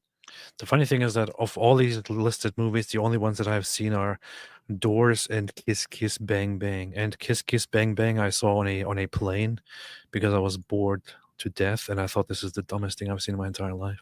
So, but Doors was pretty good. Watching Top Gun should be like required for everyone who's applying for American citizenship. That's true. That's what I heard too. Batman Forever sucked. You know what? Actually, Kiss Kiss Bang Bang wasn't that bad as I'm looking at it right now. No, it wasn't as bad as I remember. Okay. I never saw that. It was not as bad as Fight Club or something, you know. The top 5 are unranked, says Celeria. The lower 5 are in order. Nice. Still missing Iron Maiden. Yeah, still a crap list. I'll give you the official list. So Pink Floyd, number 1. AC/DC, number 2. Rolling Stones, number 3. Beatles, number 4. Aerosmith, number 5. Eagles, number 6. The Who, number 7. That's your list. That is correct. That is the correct order. Powerful. Fox McCloud, we're not having a serious conversation about top 10 bands if we're not putting Creed all the way to... What is Creed? Not top 10. What's Creed? Never heard of Creed. I remember them from like 20 years ago. What is Creed? They had a popular song. I don't remember. There's a band called Creed? There was. I don't know if they're still around, but... Songs: One Last Breath, Higher, My Own Prison, Don't Stop Dancing, What If, What's the Life For? I've never heard of any of these songs. What is this, man? Interesting. Apple Baker, Motley Crue, Kiss, Scorpions, except no, here we have a very dark person. Dawa 2025 says, I have a Turkish Muslim friend that agreed to go to church with me. She thinks that both the Bible and the Quran are corrupted. Any advice? David, what do you say to this person? Well, you wouldn't want to use the Islamic dilemma then if she believes that if she believes that the Quran is corrupted and can't be trusted. So that's something where you would want to go through some basic textual criticism. When I say basic textual criticism, learning like the basic history, you know, probably wouldn't need to go into tremendous detail, but explain how actual scholars are using the word corruption. They mean anytime there's a variant. In other words, if you spell a word differently in a manuscript, that counts as corruption. If you listen to actual textual critics, they'll tell you that the New Testament is the best preserved work of the ancient world. And it's because so many copies were circulated that you end up with tons of manuscripts. Now, here's the rule. The more manuscripts you have, the more textual variants you have, because you're going to have textual, anytime you have a human being copying a long book, you're going to end up with textual variants. So anyway, the point is, the reason we have lots of textual variants is because we have tons and tons of manuscripts. But having tons and tons of manuscripts is what allows you to do textual criticism accurately. So the point is, there's nothing that corrupts basic Christian doctrine or the teachings of Jesus or anything. There's nothing like that. Again, it's mostly things like spelling variants, mostly things that can't even be translated because they make no difference to a translation and so on. You have a subset. Of textual variants where you have something that is meaningful. You can have a meaningful change, and you can have a viable reading. A viable reading is something that could be authentic and so on. A textual variant where you have early manuscripts and you have two different readings and so on. So they're both viable. So anyway, it's a very, very small percentage of Bible readings that are actually meaningful and viable, meaning it would actually affect the meaning and it's early enough to be authentic. So you're talking about a tiny fraction of the variants that we hear about could actually be authentic readings and actually affect the meaning. And of those that affect the meaning, it's like minor differences in meaning of what it's telling you to do or something like that. You never get something that's telling you something different about Christian theology or the core of Christianity, nothing like that. So get that basic gist across. That was the nerdiest thing I've heard in my life. You're a nerd. Jingoistic Pig by post is on the past statements on Palestine vid. Oh, okay, that's cool. Here's something that I starred earlier because I wanted to briefly talk about this. Cricket says, I'm new to Christianity. I'm reading the Bible and having trouble understanding Matthew 15:21. Did Jesus see Gentiles as dogs? This is a good question. I've actually, heard this from certain people who accused Christianity or Jesus of being immoral or something like that. And then said, why is he comparing a Gentile woman to a dog? But that's not really where the context of that story ends. But I want to point this out for one very funny reason. First off, before I let David explain this in 2 words, I found this very recently funny because of the whole discussion where gropers and all that were going around and saying that and the Jews, they call people goyim. The funny thing is that going into these verses here, you can see that here in this case, Jesus is basically speaking to a Gentile in his language, goyim, plural, and then making a point about the comparison between somebody who is valued more or seen closer to valuable, and then a Gentile dog in comparison, which is not meant to be an insult. It is meant to make a point, but then the thing actually turns around. But David, do you want to explain this? Yeah, it's just amazing. People don't follow the trajectory. Don't insult them, man. This is a very basic question here. Because it's awesome. Oh yeah, well, yeah. So you got 2 possibilities. Either this is like a genuine question or this is like a trolling. I'll just read the passage because it's short. So starting in verse 21, the section is usually called something like the faith of the Canaanite woman. Says, leaving that place, Jesus withdrew to the region of Tyre and Sidon. A Canaanite woman from that vicinity came to him crying out, Lord. This is NIV, but you can pick on this channel. We only read NKJV. So I'll just read it off your dumb screen there. Okay. I'll just read it off your screen. That way everyone's on the same page. Okay. Literally. A Gentile shows her faith. Then Jesus went out from there and departed to the region of Tyre and Sidon. And behold, a woman of Canaan came from that region and cried out to him, saying, have mercy on me, O Lord, son of David. My daughter is severely demon-possessed. But he answered her not a word. And his disciples came and urged him, saying, send her away, for she cries out after us. And then we lost it. Yeah. Okay. Urged him, saying, send her away, for she cries out after us. But he answered and said, I was not sent except to the lost sheep of the house of Israel. Got this? This Yes. is actually some really, really super based stuff that's about to happen.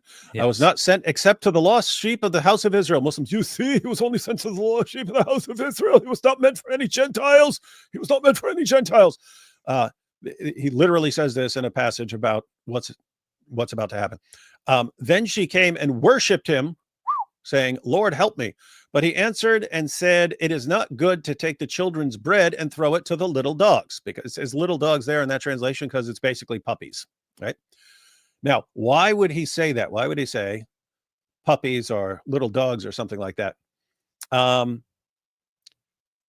are the Canaanites? So she's a descendant of the Canaanites. The Canaanites, if you recall, were supposed to be kicked off the land. You're supposed to fight them and stuff like that and expel them, drive them out of the land. And it said the children of Israel didn't complete it. They didn't. They were ordered not to let the Canaanites live among them, but they did. They didn't actually finish it. And it said the Canaanites lived among them, and then the Canaanites have their gods and stuff. And it said they're to be your servants. They're going to be your servants because they're staying on the. So instead of expelling the people, they said, hey, we're going to keep them as our servants to fetch water and things like that. Right. So Jesus says, it's not good to take the children's bread and throw it to the dogs. Hey, I'm sent to the lost sheep of the house of Israel. So I'm just sent to these people, not for you, not for you. What happens? And she said, yes, Lord, yet even the little dogs eat the crumbs which fall from their master's table. Then Jesus answered and said to her, O woman, great is your faith. Let it be to you as you desire. And her daughter was healed from that very hour. So check this out, right? Because this keeps happening in various ways. People just fixate on the word dog there. What you have is Jesus is sent to the house of Israel. People in Israel keep rejecting him, and it's other people. It'll be like a Roman centurion or this woman, and he'll praise them for their faith, right? And so he's making an example. He's setting the stage for Gentiles entering the kingdom of God. Whatever you were before, even if you were just a servant, now the door is open. Look what happens right after this. He introduces the idea that, hey, this is actually for the Gentiles too. The very next thing you have, scroll down a little. The very next thing you have is the feeding of the 4,000. Got it? Feeding of the 4,000. Where was that? That was in Gentileville. That was across the Sea of the Galilee. That was in the region of the Decapolis. These were Gentiles. So the whole thing is Jesus setting the stage and preparing his followers' minds that we're actually going to Gentiles too. And he leads them into that by showing, hey, even the Gentiles who are supposed to be servants and so on like that, these Canaanites who are supposed to be servants, they can actually have faith to bring them into. So that's what you're looking at and saying, oh, she's inferior. Jesus is saying she's nothing but a dog. He's being a racist against her. What are you talking about? This is a message for his followers and for the Jews of his time. Actually, these people are coming into the kingdom of God too. You see? It's actually not something very, very bad at all. On the contrary, it's actually something very powerfully good. There is nothing bad here. It is actually good, and it introduces once again one of the very good sides and the goodness that comes with Jesus here in the Gospels. It's not bad at all. Don't let people tell you that, or don't even think that. And don't forget the fact that this woman, I mean, think about the meaning. I'm only sent to the lost sheep of the house of Israel. And then she turns out to be one of it's like what Paul is talking about, like with people having the faith of Abraham are brought in and so on. But he says, woman, great is your faith. Let it be to you as you desire. And her daughter was healed from that very hour. This was a woman who was a Canaanite woman who's absolutely desperate for her daughter and hears that there is a miracle working Jew and goes to him. Hey, you got one there for me too. He kind of pretends to be ignoring her and so on. Put it this way. She goes back. Her daughter is healed. You think she was like, I can't believe he said that to me, this racist. What are you talking about? He raised her status, ladies and gentlemen, and healed her daughter. There's also the there's also the aspect of just of aside from the current social situation and the comparison between Jews and the Canaanites here in this place, it's also it also very much depicts something very cool actually, which is that throughout the Bible, throughout the Old Testament, you have God focus on the Jews as the people of God, on Israel as the people of God, and Israel who is favored, to whom all the good stuff is given, and the others who do not know or who act in vile ways are often spoken of as not in such a good light for a good reason, because early on the focus is only on the Jews, only on Israel. So the idea generally is there that Israel is God's very valued possession, whom he chose, whom he made his firstborn son, as it calls. And then the comparison then kind of ontologically is that you have the people that that God deals with and that God values all the time as his own children, in a sense, the Jews, Israel, and then you have those that are not favored and those that are not spoken to throughout the Bible, who are not a monster or not dirt, but simply not as important as the firstborn child of God. One of those people, a puppy, comes to Jesus, and it is now expected, in line with the narrative of the Bible again, that she wouldn't be important because this is all about Israel. But then things really change here. They take a very dramatic turn, and it points out right here. He points out right here, "Oh woman, great is your faith," and this changes everything, because until here the message is that he came once again for Israel, for the Jews, for those to whom the message is. But then things turn around here, and all those Gentiles who have faith then become favored and are no longer just those unimportant lesser people.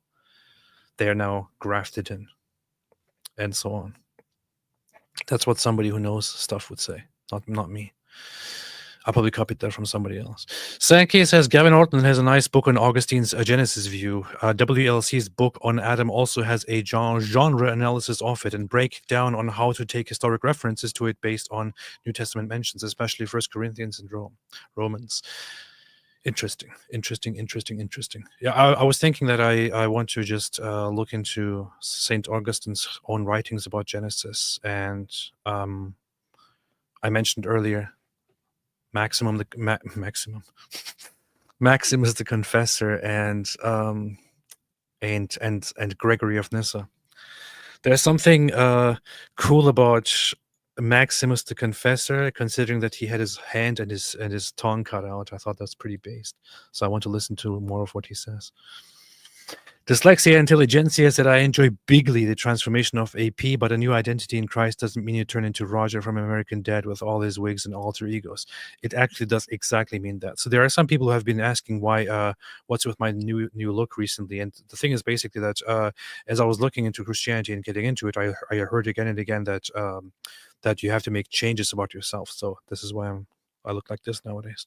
It's also a common Orthodox practice to look like this. So.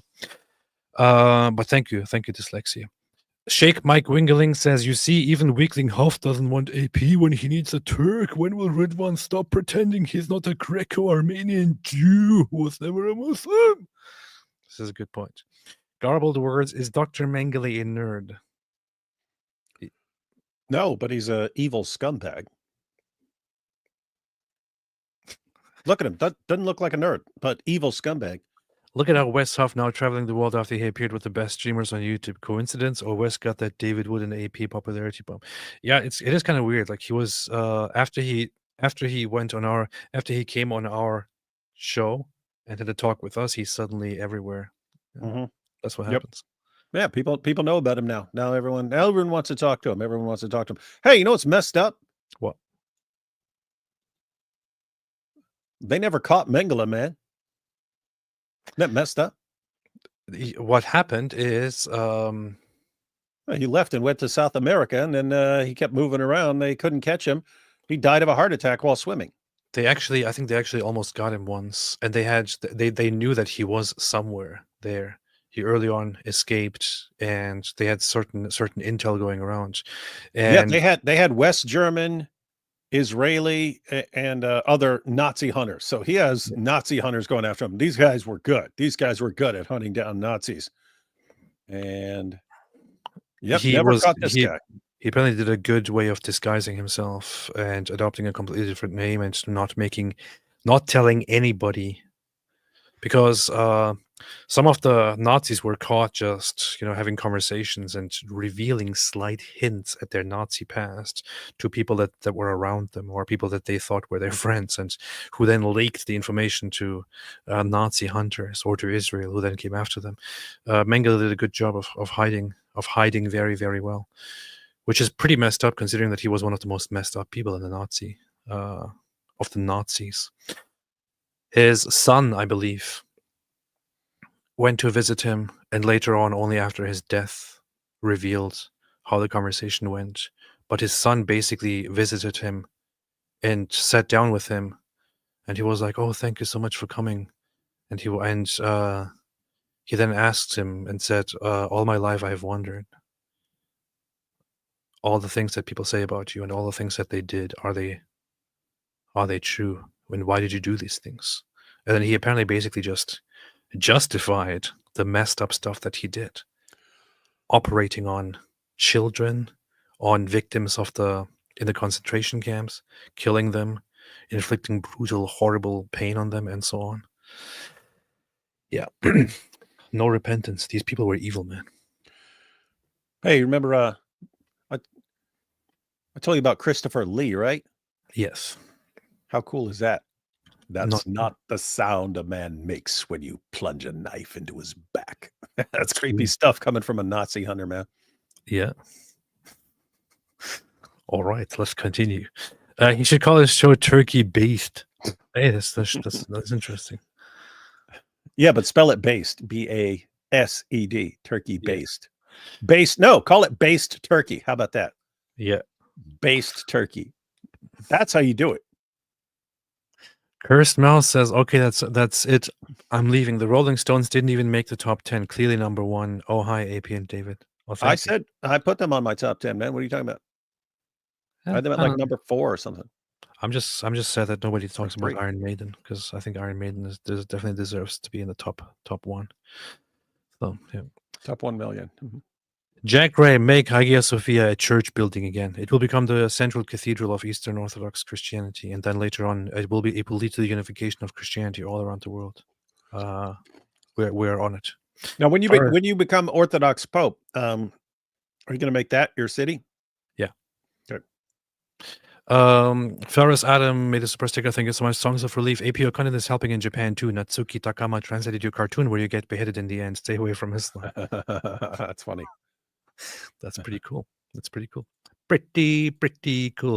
If it goes to Japan though, I would like to have the help of some Japanese anime creators to create a unique anime version of that over there. That would be fun. You guys need like way bigger eyeballs and stuff like this. And I have to say, it does make sense that your content would be taken off in Asia, because people are like, "Oh, he pronounces Hong Kong so perfectly that we barely have to translate."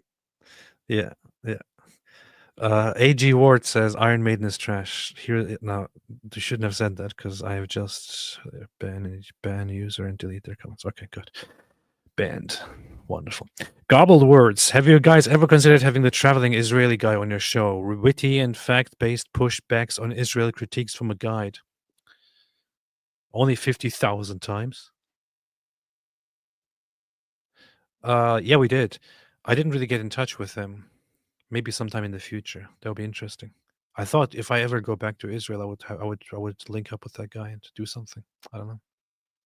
Lots of plans. Anyway, let's continue. Back home, hear about this, where we don't even use the word missionary here, we've been using the word M, Yeah. right? Because that's the sort of challenge that exists here, you know. And for some of them, they get their status here revoked, where the country, you know, the government says you need to go home. Yeah, and because like there are not as many local like believers, Turkish believers, as like maybe you have in Canada, right? So we also have a lot of like brothers and sisters coming from abroad, from other countries, to actually like serve us, to help us like maybe establish a church and you know, to be with us and to be helpful in that way. But unfortunately in Turkey there is some kind of like pushback on that. So especially if you're not a citizen. If you're a citizen, we have a constitution, we have laws that say you're free to. Well, you guys are a democracy. Yeah, exactly. It's Republic of Turkey. So yeah, and in our constitution it says we are free to believe whatever we want, And democracy there is very, very liberally used in Turkey. Because We are- it's a liberal country. free to express it, to share it with others. But if you're not a Turkish citizen, unfortunately, the pushback is that you get like this code. That there's like a special lettering for that as well, and numbering. And when you get that code, you are to leave Turkey. Like fairly quickly. Yeah, like within a week or. I think he's being very he's deliberately not being provocative here and being very careful with his words. But well, would you, if you were in Turkey, would you want to tick off the Turkish authorities by what you say? Probably not. True. But in Turkey, so freedom of speech doesn't exist. It also doesn't exist for Turkish citizens. I know of many Turkish citizens who, just for voicing their opinions, just for saying something mildly critical about Islam, ended up in jail, ended up with fines. People say something critical of the government or of the president or the prime minister or, I don't know, the flag or the nation, the history, or mention something about the Armenian genocide, for example, and they end up with legal troubles. I would know, because I myself still have pending legal cases ongoing in Turkey, and there is still an arrest warrant out for me, because I said that Islam is not a reliable religion. Things like that. Really? Is that all you said? So I didn't. All I did was say that Islam's not a completely reliable religion, and here they have an arrest warrant out for me. Imagine that. And what they cited as reason for the arrest for the case was absolutely ridiculous stuff for which they want to come after me. I know of people who have just expressed why they don't believe in Islam, and then had massive lawsuits against them. It is a very, very stupid country, a very stupid country. This is the kind of stuff they should have in the report on you. It's a very stupid country, and a country that certainly does not respect any amount of free expression or free speech, and that cracks down on citizens and on people simply expressing their most simple views. So it's definitely not a place that you want to go to if you want to be if you are an intelligent human being. It's not a place where intelligent human beings are meant to exist, which explains a lot. But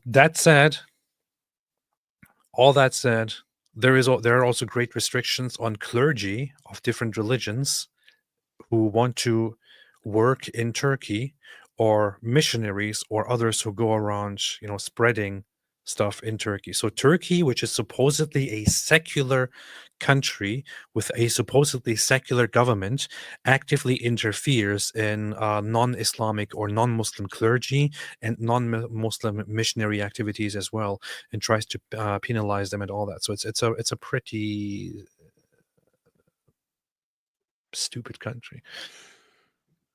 So these guys are here. So is this a situation? Hey, we want tourists. We want people who are doing research because they're bringing in money and spending money here. So this supports the economy, but we definitely don't want anyone spreading anything. Yeah, if they went around in Turkey on a Turkish street and started preaching to Muslims and made videos on that, they would quickly start getting correspondence, letters, and would have to get into and would get into an endless legal battle and possibly be asked to get out and not to come An back. eagle battle? Yeah, an eagle battle. And they would be asked to leave and to only get back if they can provide this and this and that information and this reassurance. So they can legally not exclude people based on that, but they just want to turn your life into a living hell if you do missionary activities, for example.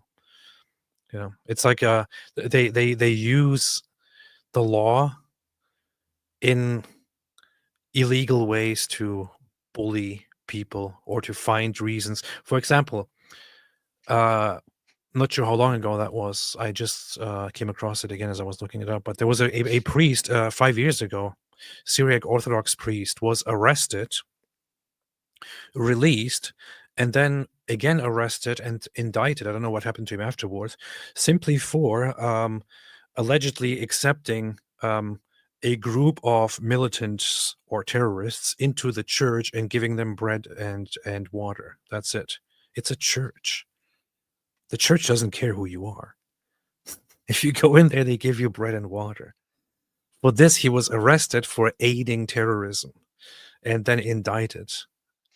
I'm not sure what eventually happened to him, if he went to prison or something like that. But they like to use anything they can to just bully and harass non-Muslim clergy and non-Muslim people. It's pretty messed up.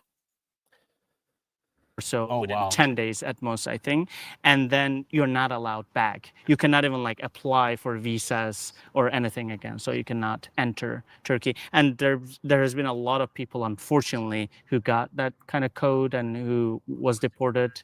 And so that for the local church sometimes is challenging, but at other times we kind of even like glorify God even for those kind of like situations, although it saddens us. It is sad that we lose our brothers and sisters, but in a way it helps the Turkish church to realize that, yeah, like we are the local church here, and as the Turkish believers, we need to like stick together, and we need to like continue building these churches as locals, as citizens, and we need to reach out to more and more of the Turkish people in our country. So that kind of also motivates us. And just to add to this one, Public Enemy says Turkey genocide 1 million Christians back at 1915, 1922.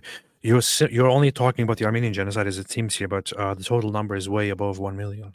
If you want to include all the Christians that were killed in the beginning of the 20th century. So Turkey has like very, very much blood on their hands. For them to be nowadays on the public stage and accuse others of doing certain things is very bold. And Turkey has still not to this day accepted, acknowledged, or taken responsibility for any single genocide that they have committed, although everything is completely documented. The Greek genocide, the Armenian genocide, the killings of all the other native populations, the Assyrians and others, they've still not acknowledged any of it, despite the fact that we know for a fact that they were systematic killings with intent to destroy those populations. Turkey is Turkey. that makes us realize that we can do it, like we need to do it. Now, I know that you've been outspoken about your faith, and in a country, a Muslim country like Turkey, that can cause a lot of trouble for you. And I know you have received death threats and things like that. But I'm just kind of curious, what gives you the courage to really take a stand for Jesus, knowing, that the pushback can and is so extreme? Yeah, absolutely. Like I receive a lot of like threats and stuff like that online, especially because I'm very active and present online. But what keeps me going is because I came to believe in Christ after a a choice that I consciously made by myself, not because of I was pushed or forced or like I was told to believe in. Because when I was a Muslim, I was a Muslim because I was born in a Muslim country, born in a Muslim family. But I was like trying to practice it. I was trying to be a faithful Muslim, but I did not decide that for myself. So in my like faith journey, I realized at some point that if I'm gonna believe in something, I need to believe what I know to be true, not just what I've been told as true. So because I did that, and in my faith journey, that's how I came to Christ. I am so like convinced and I'm so certain that what I believe is true. So, and I know that like this life is, I always say that like this life is temporary and I have this eternal life to look forward to. So whatever can or is going to happen in this life, because I know what I believe is true, does not matter. Because I know that I have eternal life in Jesus, whatever happens here, like Paul also says, right? That has been like a great encouragement for me when I read those verses. Well, I guess it's fitting that we're here, right? We're, after the Apostle Paul, or near where the Apostle Paul had been imprisoned, and many others. I mean, Paul wrote his letter to the Ephesians from prison, and we have his prison epistles, right? So yeah, there is like that tradition, right, of persecution. Yeah, absolutely. And the first time I actually watched a documentary on life of Paul, I was so touched because I saw kind of myself in him. I'm not trying to, of course, like elevate. You know what you did. You know what you did. I am just like Paul. I'm basically, when I read about Paul, I was like, this is me. Oh yeah, this is me. No, it's just a little. Of course, he's just trying to say that he can relate. Yeah. Myself to his level, but in the sense that I actually, when I was a Muslim kid, I was so devout and I was so like radical in ways that I still have up to this day. I haven't deleted them. On Facebook, I have messages that I wrote to Christians abroad. I was also trying to improve my English through chatting with foreigners online. So I have chats that I was telling them, you will go to hell. You have to believe in like Islam. You have to become a Muslim if you want to be saved. So I had like this kind of like. We should talk about that. You weren't. See, he was just like Paul. He was telling people on Facebook. That's what Paul did, for example. Just a Muslim. You were a devout Muslim. I mean, you told us that you had memorized half of the Quran. Yes. And I was on my way to actually memorizing the whole of the Quran, and my brother now, for example, has done that. And my dad was proud of me because I was on the way too. So for him, it was devastating. Actually, Ibn Umar, Muhammad's companion, Ibn Umar said, "Let none of you say I've memorized the entire Quran, for how do you know what all of it is when so much of it has been lost?" That's very powerful. But this is kind of it is a funny thing about Islam that one of the most honorable and most respected things to be proud of in Islam is to memorize the Quran. People who memorize the Quran or who memorize a current copy of the Quran are considered, whoa, this guy's a big deal, man. This is a big deal. He has the whole Quran memorized. The funny thing about this is that it is mostly done by people who don't even really understand the Quran. So it doesn't matter what the Quran actually says. What matters is that that you can recite the Quran. You don't even have to understand the Quran. You can just recite the Quran. You don't have to understand the meaning of it. You don't have to analyze it or study it or research it or anything. It's just about reciting the Quran from memory. That's what it is. Because it's not really about the substance. It's not really about what it teaches. It's not really about the good stuff that it teaches, because it doesn't really teach good stuff. It's just about look at that. Look, I can sing it. I can sing it. You see, this means Islam is the truth. Or maybe like some other details we can talk another time. But yeah, so when I was a Muslim kid, yeah, because of my dad and how he raised us, I was raised. The horn. What do you think?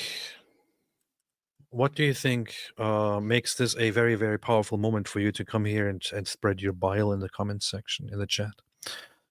talking all illegal settlers need to vacate the land. I'm pretty sure you don't even have anything to do with the conflict or the Palestinians.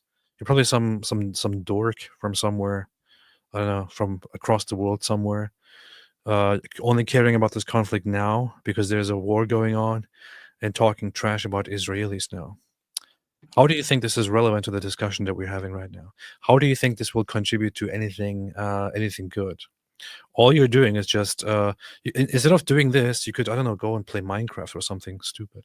Instead of doing this, you could, grab a snack or something.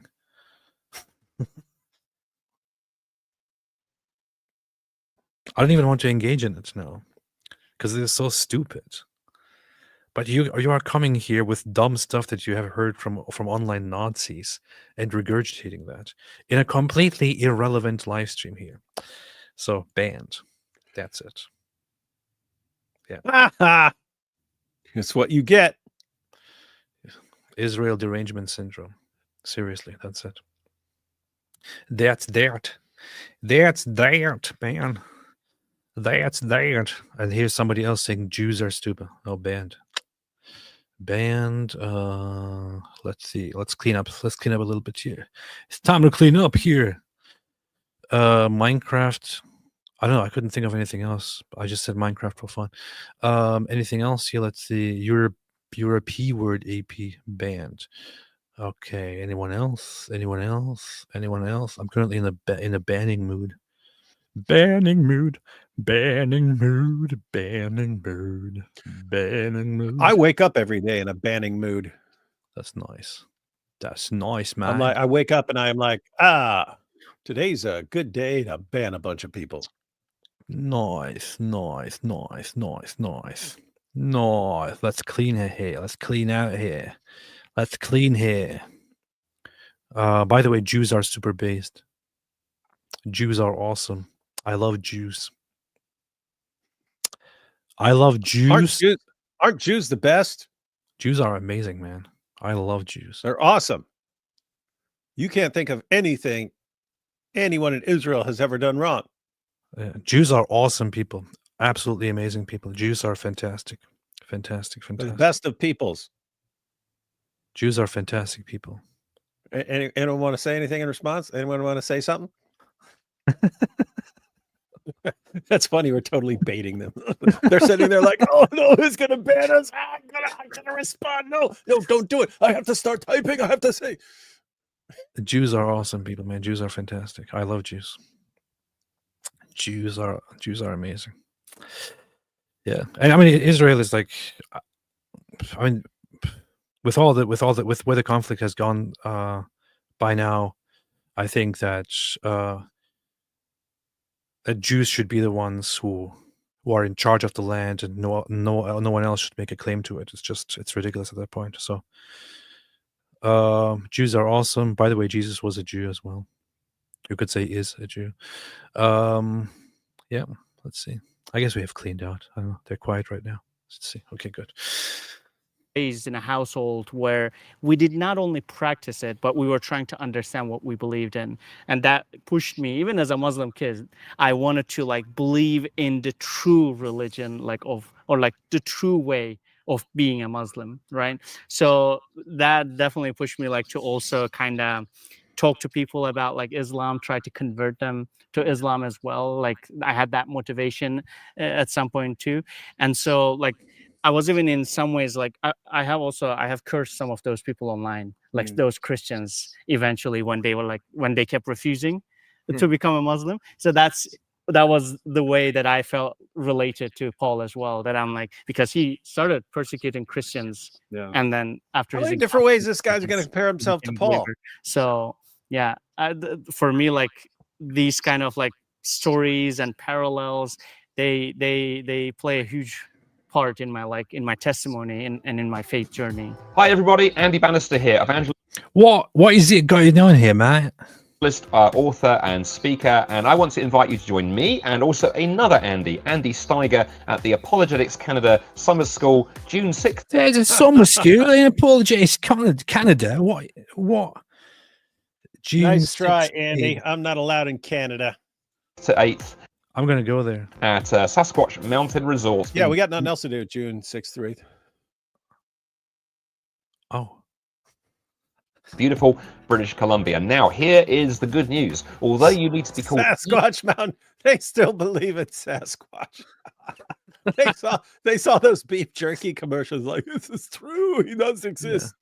And now he's copying the Bible. He just called it the good news. Look at that. Here is the good news. Look at that. He's literally copying the Bible now. The good news about Sasquatch. Although you need to be called Andy to teach there, you do not need to be called Andy in order to come. Oh, well, that is a very, very good point. That's That a was good super revelation. witty. I was slightly worried about that myself. What qualifies you to come to the summer school? Well, Okay. Okay, let's continue. It's going on forever, man. But hey, if you want to sign up there, you can go to summer school at Apostate Canada. No, Apologetics Canada. Yeah. Hey, go ahead and see who the speakers are. Who's No, the speaker? well, in case we do have Canadian viewers, so in case anyone wants to actually go to, Yeah, if anyone wants to go there, you can look. You can view the Sasquatch, and Yeah. you can go to Apologetics Canada. without Look up their video, summer classes five-year-old at Tim Hortons. It's an amazing opportunity. The link in the text accompanying this video, and you'll find all the information you need. We would love to see you there. You know you want to be there, so get yourself along and tell your friends as well. That's where I can learn finally about the Bible, man. That's That guy doesn't sound Canadian at all. Well, he doesn't sound Canadian at all, but whatever. Yeah, I think it's really interesting, especially for the listeners, to hear that you were a very zealous Muslim adherer, and your family still very much is. Yeah. And so, in one sense, you have this outward ministry to a lot of other people, but you're also in your choice to follow Christ. Speaking of outward, what he just mentioned here. So a while ago, I read this book, The Imitation of Christ, and also listened to it later on. It's a very, very nice book. It's a very good book. I didn't know about it until I came across it and listened to it, and I think it taught me a lot. And one thing that it taught to me was instead of focusing very, very much about the outward things, to focus more on the inward things. And it introduced the idea there in the book to not be an outward man, but be an inward man.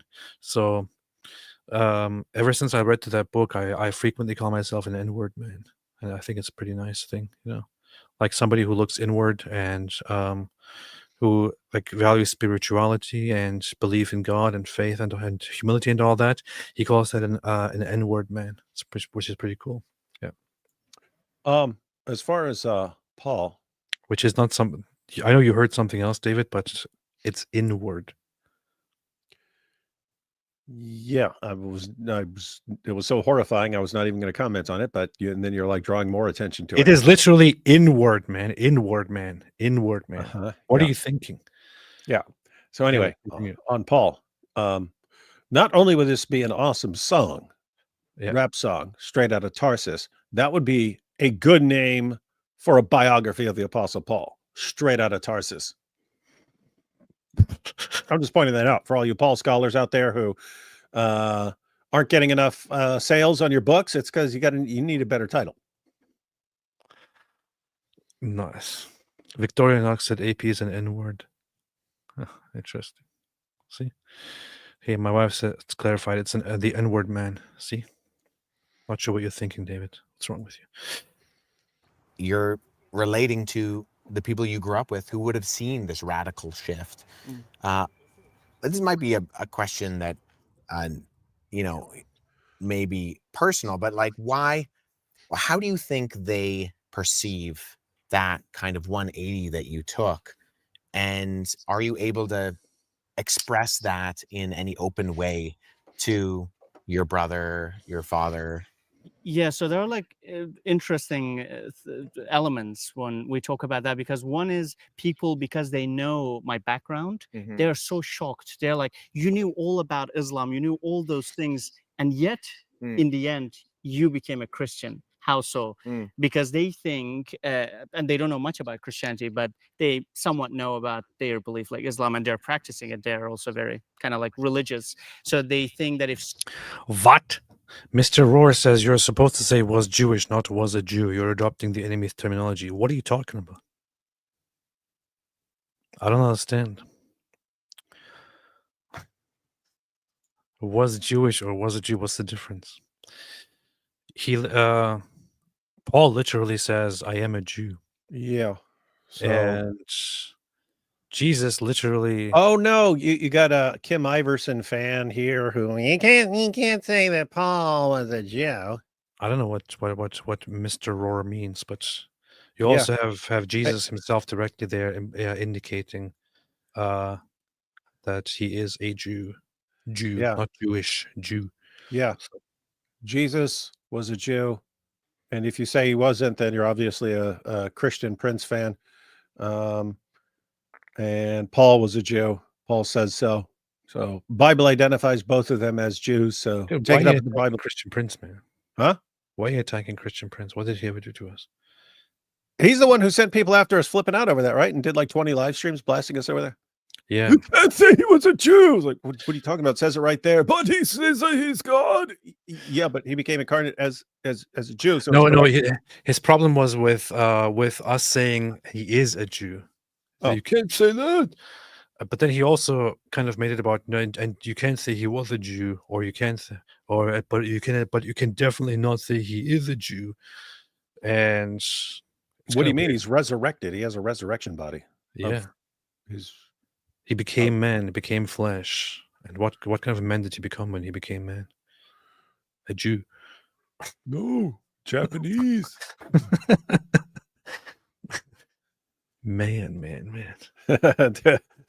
So that took us 2 minutes, but that'll be another 17 hours of live streams from Christian Prince. Christian Prince, please don't do it. Don't do it. You don't have to do it. You don't have to go there. I have to do it. Leave it alone. You don't have to do another 5-hour live stream about us. But I do. Someone really knows about Islam, that they would never want to leave Islam. They would always want to be Muslims. You potato, you donkey.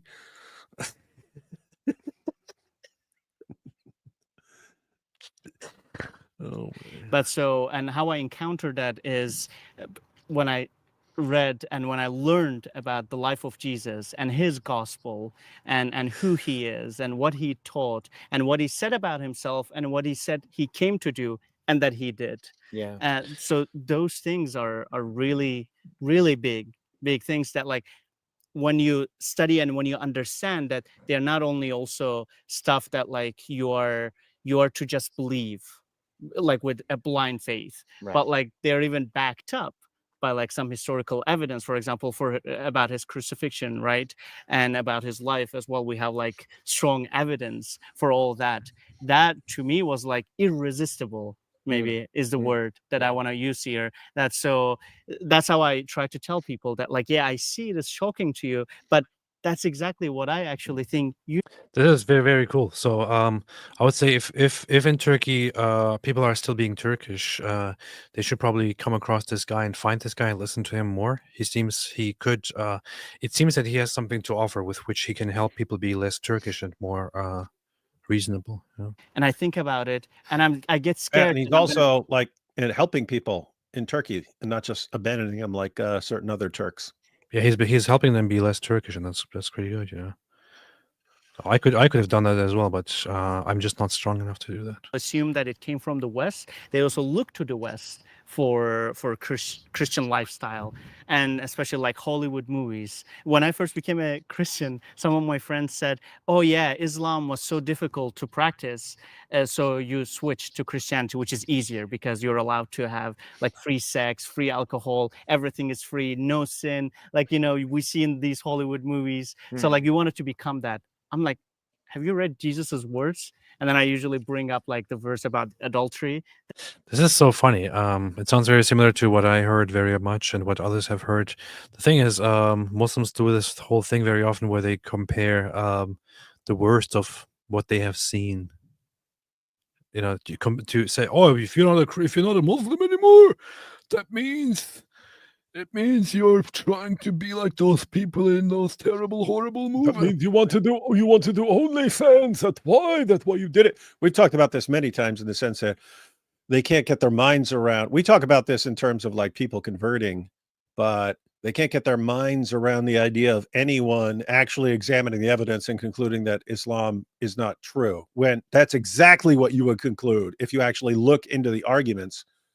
It's all completely bogus. But if you still believe, because you've never looked into it, if you're a Muslim, you have never looked into the preservation of the Quran or these scientific miracles or all these other issues, the character of Muhammad, if you've never actually looked into this, you think there's this mountain of evidence in favor of Islam and nothing against it. And so when someone leaves Islam, you say, oh, it can't be because this person looked into the evidence, because if he looked into the evidence and he was sincere, he would see this mountain of evidence in favor of Islam and never leave. So it has to be for some other reason. It has to be for some ulterior motive. Someone paid him. It was for a girl. It was something, but it has to be something else. The funny thing is also, I was going to make a completely different point, which is just do yourself a favor and look up Turkish movies 2024, for example. Here, I just did a basic search, Turkish movies 2024.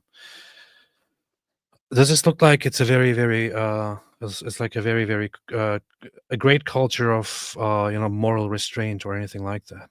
So you go into to what's popular here, Season of Love, ooh, yeah, a true gentleman, and so on. Look at this. Like, if you want to go with whatever you see in the culture represented, mostly, you could just as well point at the Turkish culture and quickly notice that the Turkish pop culture is not very morally restrained. It's actually very degenerate, if you want to look at it that way. So you could look at Turkish TV shows. In fact, when I was a Muslim in Turkey at some point, when I was religious, I found that Turkish TV shows were very, very inappropriate and very annoying. And I thought, man, they really, really, really, really, really, really, really are not a good representation of what a Muslim society should be like. They take things pretty far. And then look at Turkish music. Just look at Turkish music charts right now. They're like, in many ways, not so different from American music and stuff. So people just like to always look at other people's bad stuff. It's pretty funny. That Jesus says, like, it's not even like you do it, but even if you look at a woman and you think about doing it, it is a sin. And so, like, it is not easy. Like, in that regard, like, it's not easy to be a Christian. It's not any easier than being a Muslim. And so people look up to those kind of like Hollywood movies and like the Western lifestyle that even now, like, we disagree with, right? Like when we see like how people are.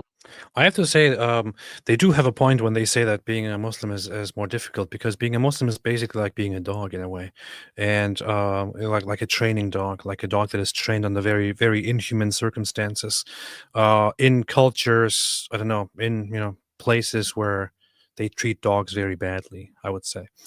It is very much like that. So going into the Christian mindset, for example, in the Christian mind, a Christian is not meant to be a degenerate, morally unrestrained, unhinged person who just does whatever they want. On the contrary, you're not supposed to be like that at all. But you're supposed to be good and morally restrained because that is what is good, because that's what God wants from you.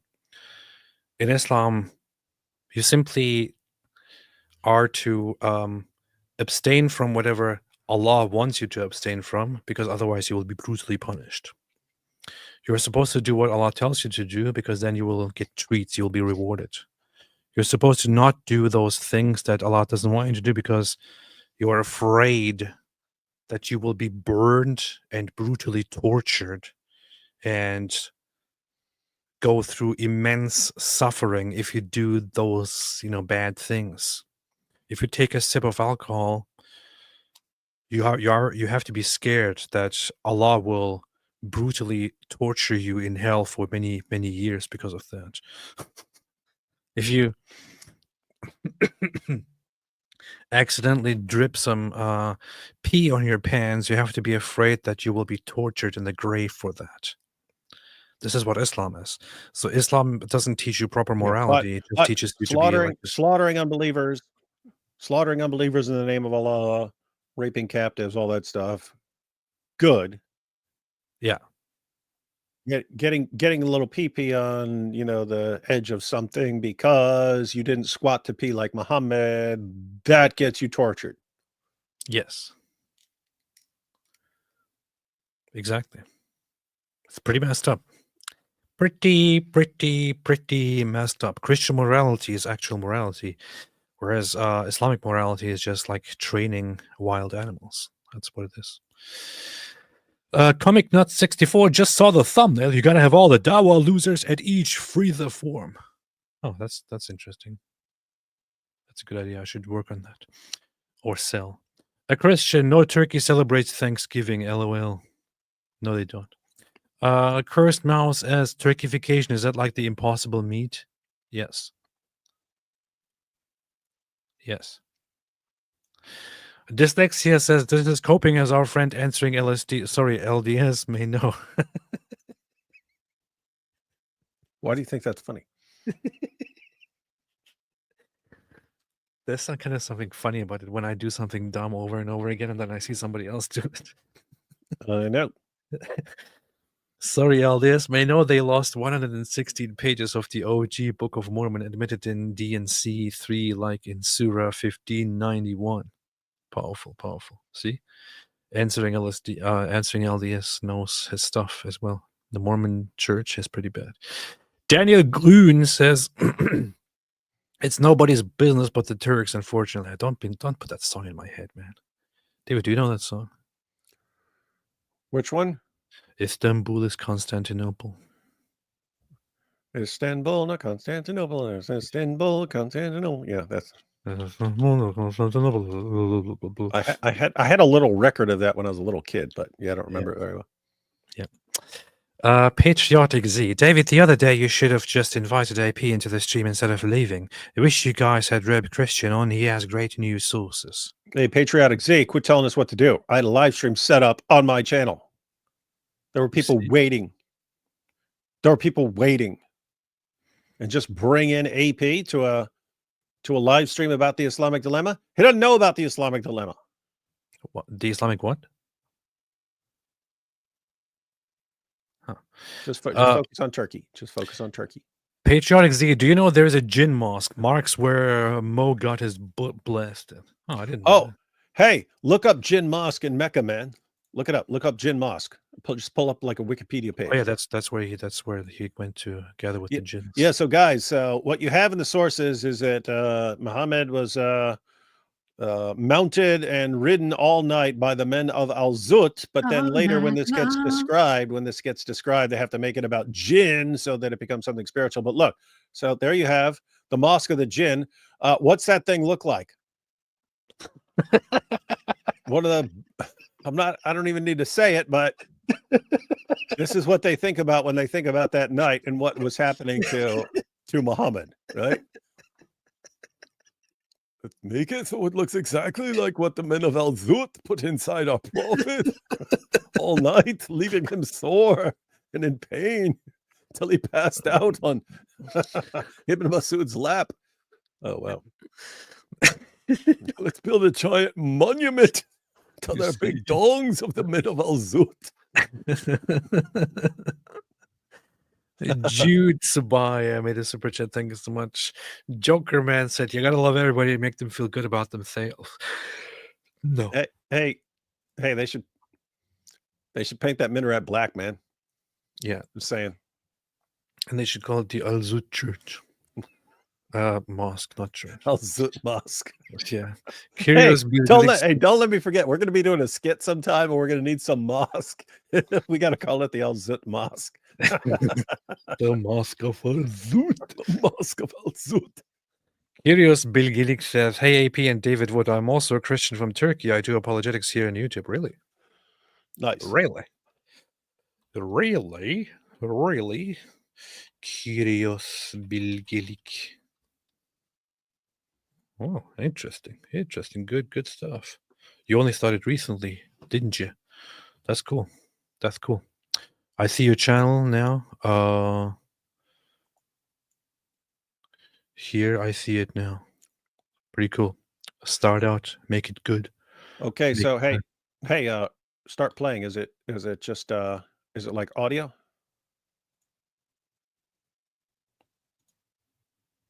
Okay, cool. Quran has been perfectly preserved. Not a single letter has changed.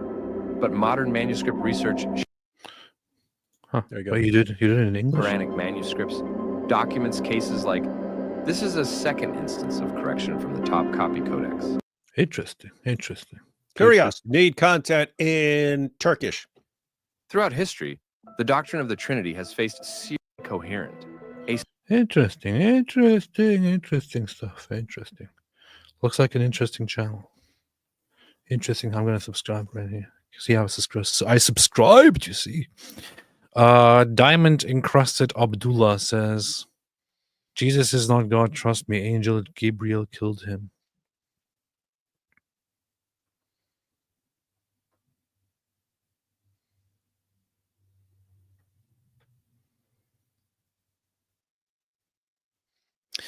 Proof says, just tuning into the stream. Is Moby the Muslim? Yes. What do AP's parents think about AP having a warrant and the possibility of you being arrested on site in Turkey? Did you tell them? Yeah, they did. I did tell I haven't spoken to my father since 2019 or so. He basically disowned me. He said, I do not want to consider you my son under these circumstances. And the funny thing is, I never responded to him after he said that. So I haven't talked to him since for 6 years now. Interestingly, I think right now maybe I should change something about that. Hey, as an atheist, I didn't care about this at all. You should message him and be like, hey, just so you know, I'm a Christian now. What do you think about that? Well, that's funny. Yeah. Hey, you should invite him to your baptism. I should. Hey, say, hey, I want to invite you to my baptism and I'll buy you a ticket. That's true. I should. Garbled words. Guy Christensen is a Mormon. Hey, who's Guy Christensen? Hey, but we've learned so much. We've learned so much about interacting. Wait. This kid is a Mormon? This idiot, this absolute imbecile is a Mormon. Who? This absolute moron is a Mormon. Funny. This kid here. This kid right here. Oh, that dork who's been flipping out about Jews all the time? Yeah, he's now on the front page of the New York Post after he celebrated the killing of the two wonderful people. He did. Yeah, I saw one of those clips. I don't remember exactly what he was saying, but it was along the lines of but look what the Jews have done over there, so it's fair. Baby-faced anti-Israel teen urges his 1 million followers to support suspected DC terrorist in rant. So vile TikTok pulled it. Then doubles down. So that's what happened. Yeah, I saw it on Twitter and I went and looked for it on TikTok and it wasn't there on TikTok. So I was wondering what happened. I thought he must have pulled it, but nope, they pulled it. What a scum! What a dork, man! Dude, this is what's amazing. It's like you got these young dorks. They just happen to grow up in a time where it's cool. This is the cool thing to do. And guys, the internet is for freaking ever. You done messed You're stuck with this. You guys haven't learned. I mean, what's called cancel culture got pretty idiotic. You're about to do something and people would bring up a tweet where you were mean to someone 10 years earlier and stuff like that. But you don't think that something like that is going to happen because you're saying way worse stuff than the stuff that's normally used to cancel someone when they said something on Twitter? I mean, you're actually supporting and calling on your followers to support a guy who just murdered 2 people just because they were coming out of a Jewish museum? And the woman was there. The woman was there for a panel on how to get more aid to Gaza. Huh? What a dork, man. This is what's creepy. I mean, dude, people are always confused. Like, how do you get enlightened Germans to become Nazis? You see it right in front of your faces, guys. See exactly how it happens.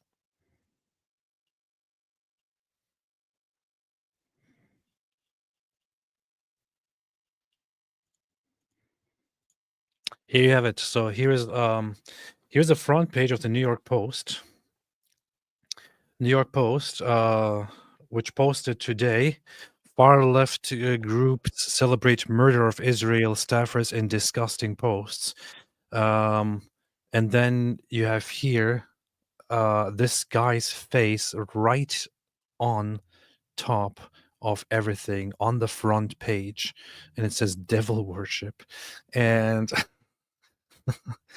and then you have further within the newspaper discussing the things that this imbecile, this sick idiot has said. It's pretty messed up. Pretty messed up. Actually, I think the video is right here. Let's see. Oh yeah, let me look at this video here. Yeah, watch it. Let's see what this guy says. So, what is this shirt? Here's why Elias Rodriguez's elimination of 2 Zionist embassy officials last night was an act of resistance in reaction to the genocide, not an anti-Semitic terrorist attack. And then he says Elias Rodriguez's act of resistance was justified.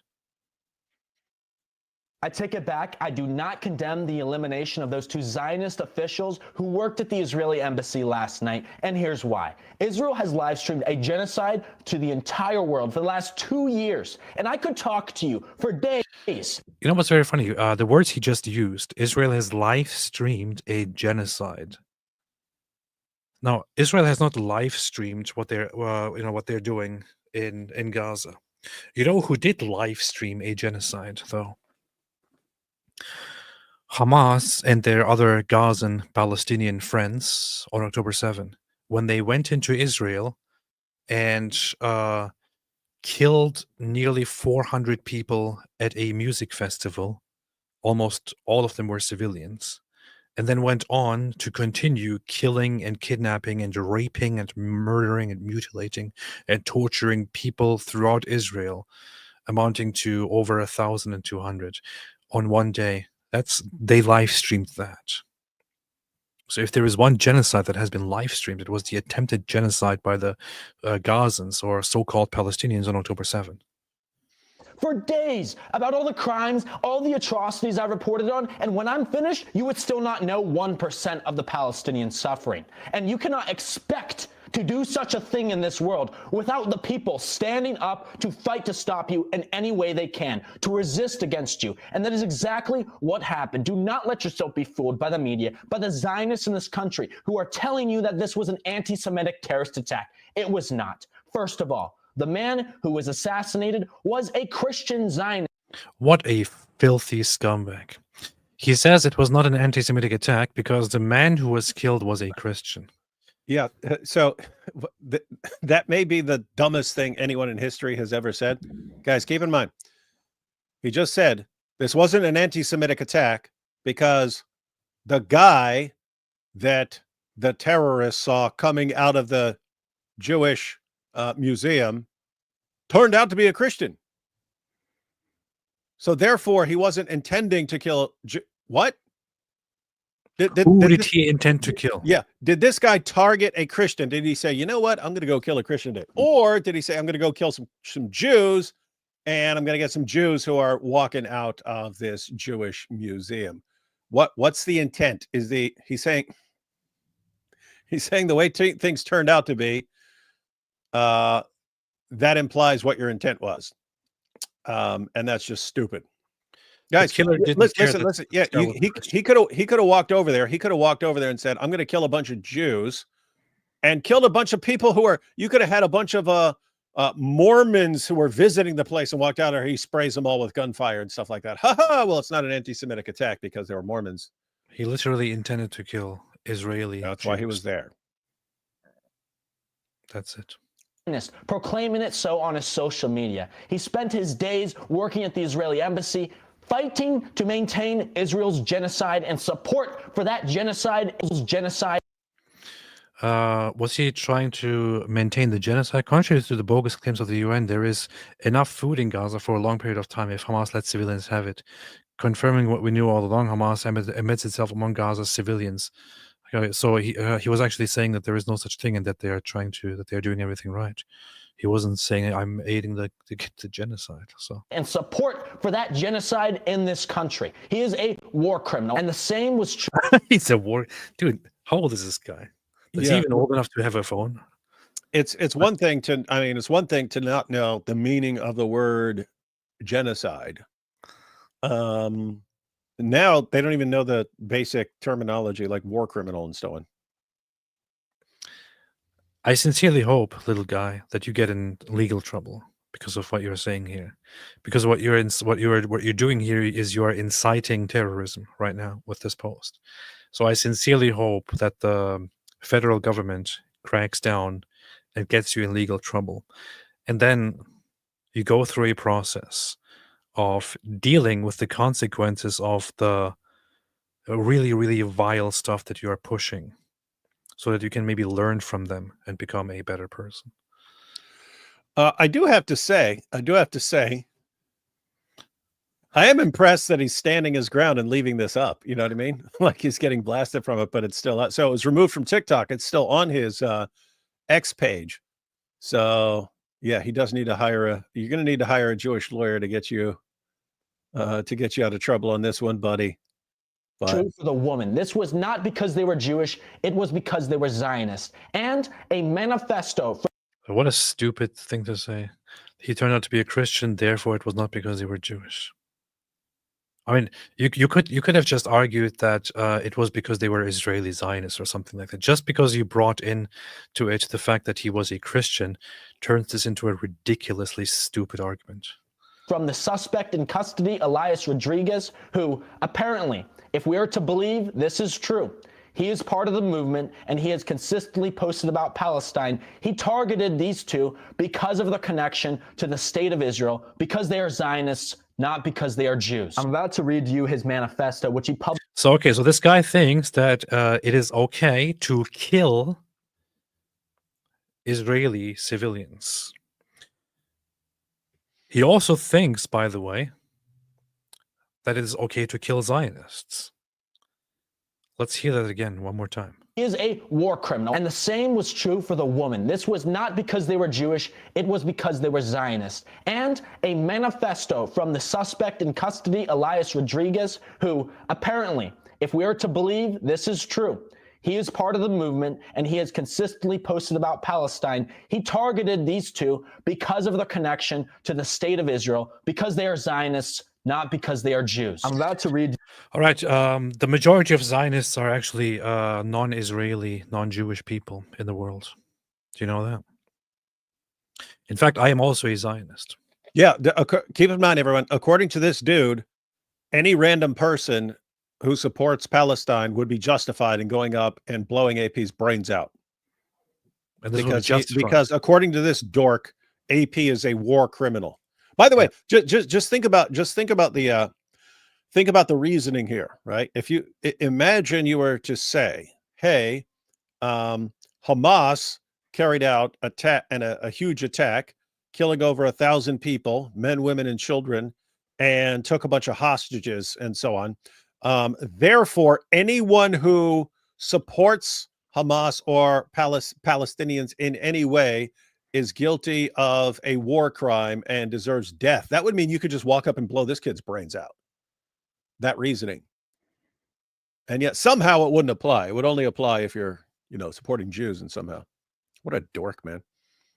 You see. What a dork. What's crazy is you get I understand you're at that age where, hey, I'm really making a difference, and you think you know everything, and you think you're right, dude. You know, Jack, you're programmed by the group that you're embedded in, and dude, I don't really care if anything legally happens to him right now, dude. You are doomed, because you're not going to be doing this the rest of your life. You're gonna have to do something with your life, and you're gonna be the guy. You're always going to be the guy who supports terrorists murdering people just walking out of buildings in the United States of America. What this guy is saying here is that everyone who is a supporter of the state of Israel is a legitimate target to be killed. He just said that. I have to point out the majority of Zionists here. This is a simple fact. The majority of Zionists in the world are not Israelis. The majority of Zionists in the world are not Jews, are not people from Israel. The majority of Zionists, the majority of people who support the state of Israel are, I would say the highest number is probably Christians, actually. So there are not even enough Jews around or enough Israelis around to be the majority of any of that. But there are the majority would be Christians, and then there are also other groups which also support Israel and are explicitly or clearly Zionist in their actions and all that. So there are probably hundreds and millions of Zionists in the world, aside from the tiny population of Jews or Israelis that are Zionists. So according to this guy, then everyone who is a Zionist is a legitimate target for terrorism and can be killed. This is a pure incitement to terrorism and killings, mass killings. Hope this guy gets in trouble. The Druze are also very Zionist. That's true. The Druze. Anyway, so this kid just got in big trouble by doing something stupid. Unfortunately, he's only 19 years old, as I just found out, although he looks 12. So, I don't know, man. I hope he can learn and stop being stupid. Internet is forever. Yeah, I know. I thought he was 12 too, but he's apparently 19. So, I was being careful with my words because I thought he's still 12 or something, but he's 19 years old. They would never want to. Proof that you're never too young to be a total dork. Holy Joe said David says he wants to write a book about the Islamic dilemma, but he already did. Sunan al-Bi Dawood, you see. Oh. That makes sense. It makes sense. I didn't know that. Judas Escarnot says, David Wire, did you test to drive the Koranagami Bugatti? No, you can't actually drive Koranagami. You can't? Oh, that's lame. Then why are you making it? Unicorn 1620. Nobody talks about how Kurds carried out most of the Cypher Assyrian genocide, and much of the Armenian heinous acts continue today to Assyrians. Yeah, there were lots of Kurdish people involved in the genocide as well. Undeniable fact. Jokerman Aussie. Not sure what Aussie means. Hello Yidi, what's up? Hello Yidi. My hubby and I share a Turkish last name while neither of us are Turkish. When he entered Turkey from Syria, they made his Arab name Turkish. He legally changed it. It means the sun, and I love it. Nice. That's pretty cool. That's pretty messed up and cool. Misha, Ezra, the son of God. Misha is always obsessed with Ezra. Misha, 1, Ezra, the son of God. 2, Iron Maiden, thank you. 3 / for the cult. 5, Rory Gallagher. 6, Ezra the scribe. 7, Pearl Jam. 8, Alice Cooper. 9, Ezra of Jews worship. 10, Jeff Beck. Very, very good list. I appreciate it. Very good list. The only thing correct is the Ezra's. Proof says, was Muhammad a historically verified individual, or was he a composite figure based on multiple people? Well, I would say that he was undeniably a historically verified individual, although some people would dispute that. But I would say that he was undeniably real. What do you think, David?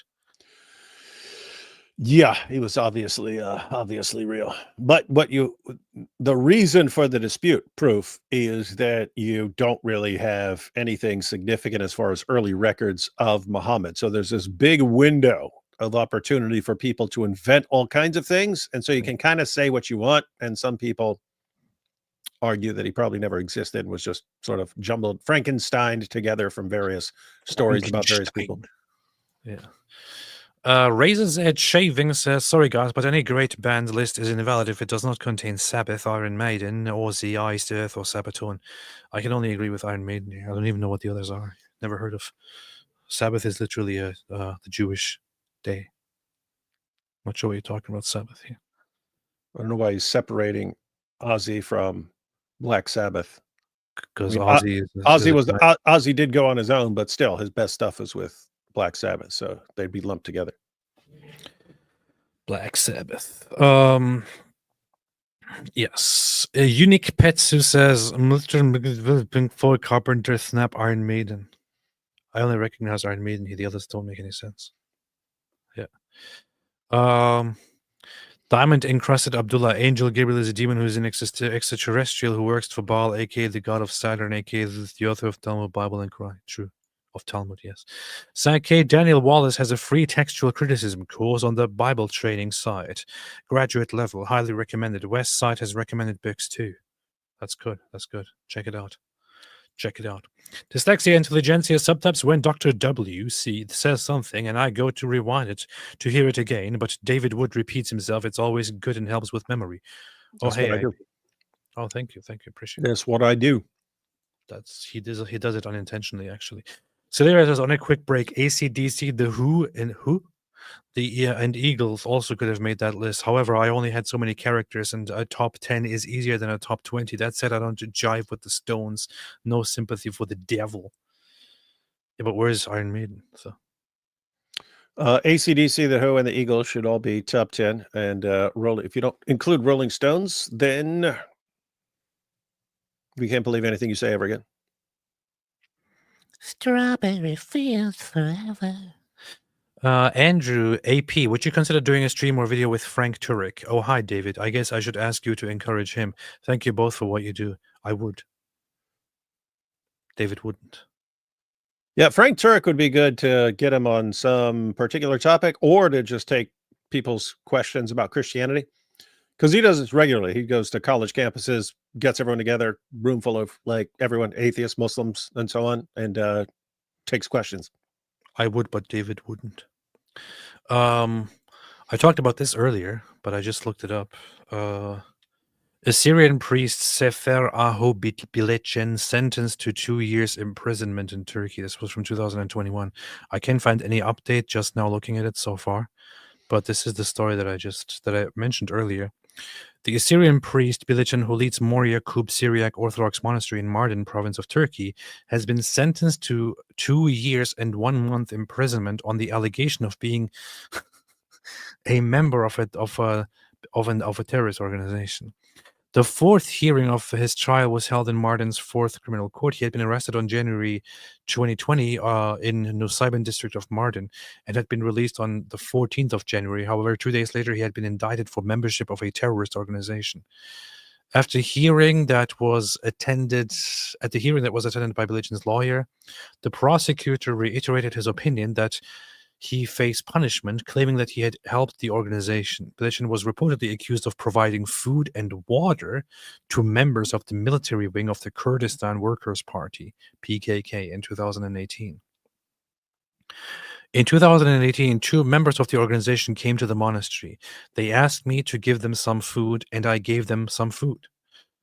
Later, this was determined. Thereupon, the gendarmerie commander spoke with the metropolitan of that area, and they organized a meeting with me. I did not deny what I did. I asked them to take necessary security measures to prevent the incident from happening again, but they did not do anything. I thought the subject was closed after that. Whoever comes to my door, I will give them food. I have to do it because my religion and philosophy commands me to do so. Since I am a priest, I cannot lie either. I do this out of my belief, not out of help to any organization. For this, however, he was sentenced to 2 years in prison because he provided food and water to people who came to his door, who turned out to be part of a terrorist organization. They just do stuff like this. Pretty messed up, man.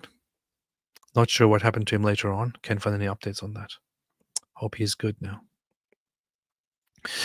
Sankey, for those with less time, Wallace also has smaller introductory courses on TC that engaged with airmen and one on English translation on the same side. Asa says, Oy vey loy, love the silver fox look. Thank you. Thank you. It's a very, very beautiful look. I know. I'm aware of it. I look like the hottest person on planet Earth with this. Oh, hey. What? I was contacted by a No, you weren't. What are you talking about? documentary filmmaker who's doing a documentary on some stuff. Anyway, part of it's going to be about Nabil, so he wanted to interview me about that. But anyway, I was just thinking, for years, for many, many, many years, I thought what would be really good is a documentary basically comparing the textual preservation of the New Testament and the Quran. But actually getting experts on there, because basically all the stuff that Muslims point to the Bible for and say this is a problem, all the same things are true of the Quran, because they're true of any book that people copy by hand over time. So what would be interesting is going around to New Testament textual critics and so on, getting everything together, and then saying, okay, here's what you can actually honestly say. You can't honestly say that Christian doctrine was corrupted or something like that. What you can say is there are textual variants and so on. You can say there were some disputes over some minor New Testament books like 2nd, 3rd John and so on. You can say those kinds of things. But guess what? Those are the exact same kinds of things that you say about the Quran. You have tons of textual variants and so on. You have disputes about which chapters were even, which surahs were even supposed to be included in the Quran. You had this not a couple centuries later. You had it at the earliest stage. Muhammad's own companions were disagreeing about which surahs were supposed to be in the Quran and so on. So anyway, the point is, anything you point to the Bible for, you could also say about the Quran. It would be nice if there was like a 1-hour documentary that included all this information so that people are in a position to make an informed decision. Because what you find is people hear about textual variants and stuff. They have no clue what this means. They think, oh, that means this has been corrupted. And then they hear nonstop lies from dawah clowns about the history of the Quran. Anyway, I might suggest to that guy, hey, since you make documentaries, how about doing this one, dude? When you say that, I could probably even get him bankrolled. We could crowdfund all his costs and so on. when you say somebody contacted you to make a documentary about Nabil, are you talking about the same person who contacted me to make a documentary about Nabil? No. Okay. Okay. Good. Just You were check. talking about some Orthodox dude, right? Yeah. No, this is a different dude. Good. Hot take: Turkey belongs to Greece, so free Greece, said Paul. Free Greece instead. In fact, India. Yes. Absolutely. Indeed. Govan says the GOAT Mossab Hassan Yusuf, his latest video with a woman named Stern. Absolutely brilliant. The man is a colossus. Who's Stern? Who's Stern? It's a weird name. I've never heard the name Stern. I mean, Stern. like as a last name, like Howard Stern. Mossab Hey, it'd be cool if Yusuf. Mossab went on Howard Stern show.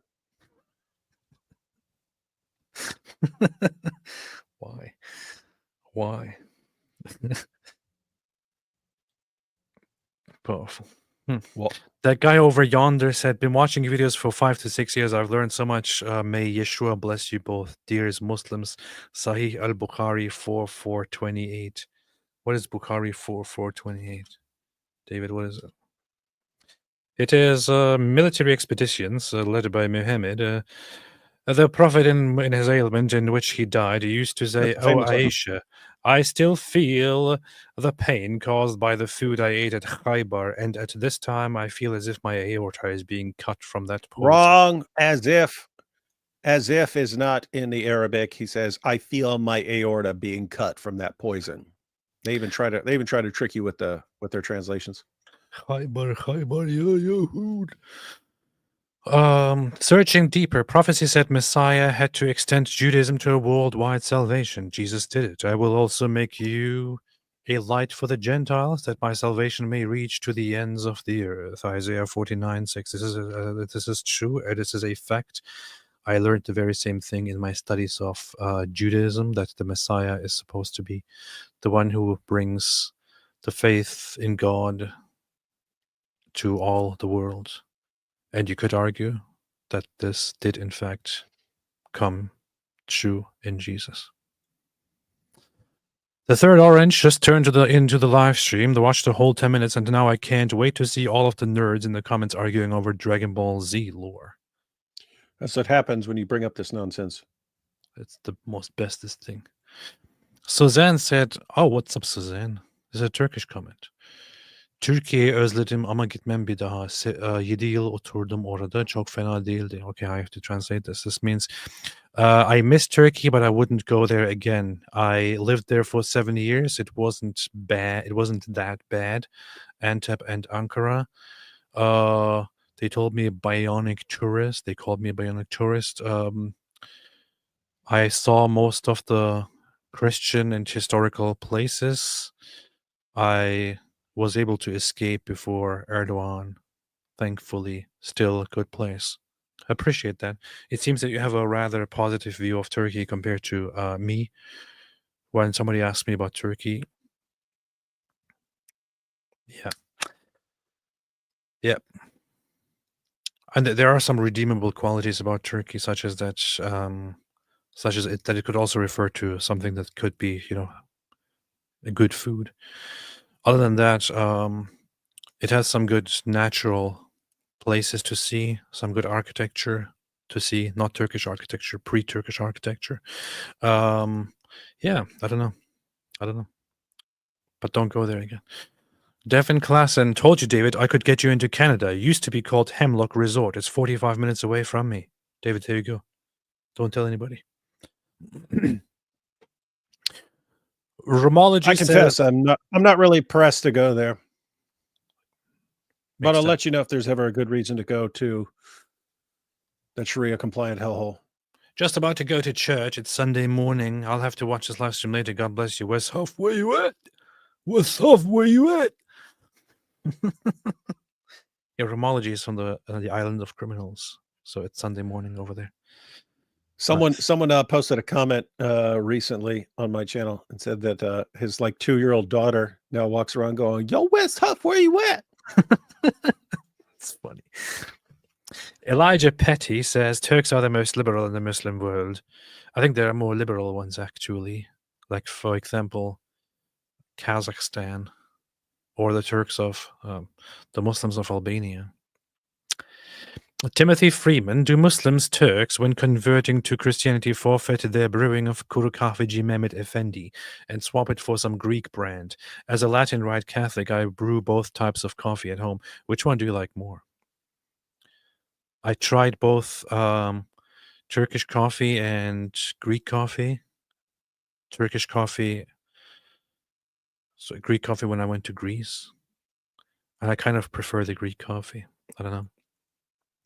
Patriotic Z, look up veteran with a signed donkey story.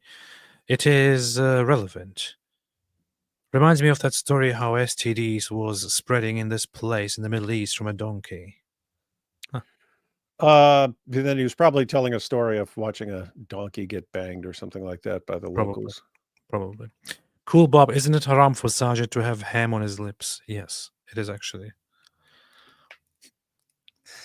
AP, have you ever watched the Islamic dabbe horror movies? I remember my Muslim friends talking about how scary they are, and I just thought it was odd. Do you mean the Turkish ones? I actually have seen the first one, and there was something very, very freaking creepy about it that actually scared me bigly back then. Yeah. Jack Ray, so the Jinn Mosque is the Mosque of the Mount? Yes, the Mosque of the Mounting. Kanak God entrance to the Al-Zut Mosque is the Didi line. No, the entrance to the mosque would be shaped like Muhammad's. Living. And most of those people are not even like they do not identify themselves as Christians either, but people have this idea. My dad, for example, that was the only thing that he had, and it was only What until do you mean the only thing that he had? like these Hollywood this perception. Yeah. It was only until after that he met actual Christians that he realized, oh, wait a minute, these Christians are actually not bad people. Because at first that was also the thing that scared him about me becoming a Christian, because he thought I was lost. I was going to become something very bad, something that he wouldn't want for me. It's very, very rich of Turkish people to talk about somebody else as a bad person. Yeah, when they're all part otter. Yeah. This is I think just this would fit right here, that I brought an Amish family to my household for my family to meet. How did you bring an Amish family to your household in Turkey? Like that needs a little bit of backstory. Yeah, so That's a long way to swim. Yeah, it's pretty messed up, man. I mean, even if for horses, if you're like in a horse and buggy and you're going to make your horses swim you over here on a raft or something like here. How did they do that?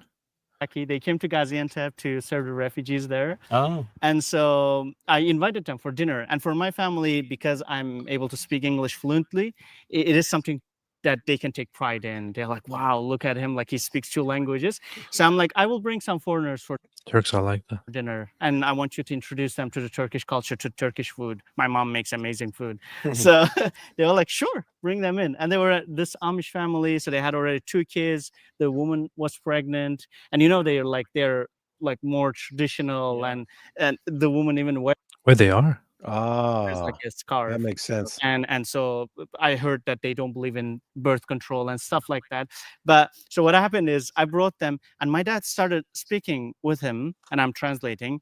And then after his conversation, like 30 minutes into his conversation with him, he turned to me and asked, are you sure these people are Christians? Because I agree with this guy about so much, like about like more. Deborah, I wonder if they were really Amish, not Mennonites, who are also. Well, as far as I can tell, he probably asked them if they are Amish. You know, so, I would have to say Mennonites would make more sense, but yeah, I don't know. Oh, there are Amish in Europe too, so it could be that they traveled over there. I don't know. Rural stuff, like about marriage, about like family, and he's like, so Christians are like, are not like what I knew about, like in those or envisioned. Yeah. What he just maybe heard from others as well.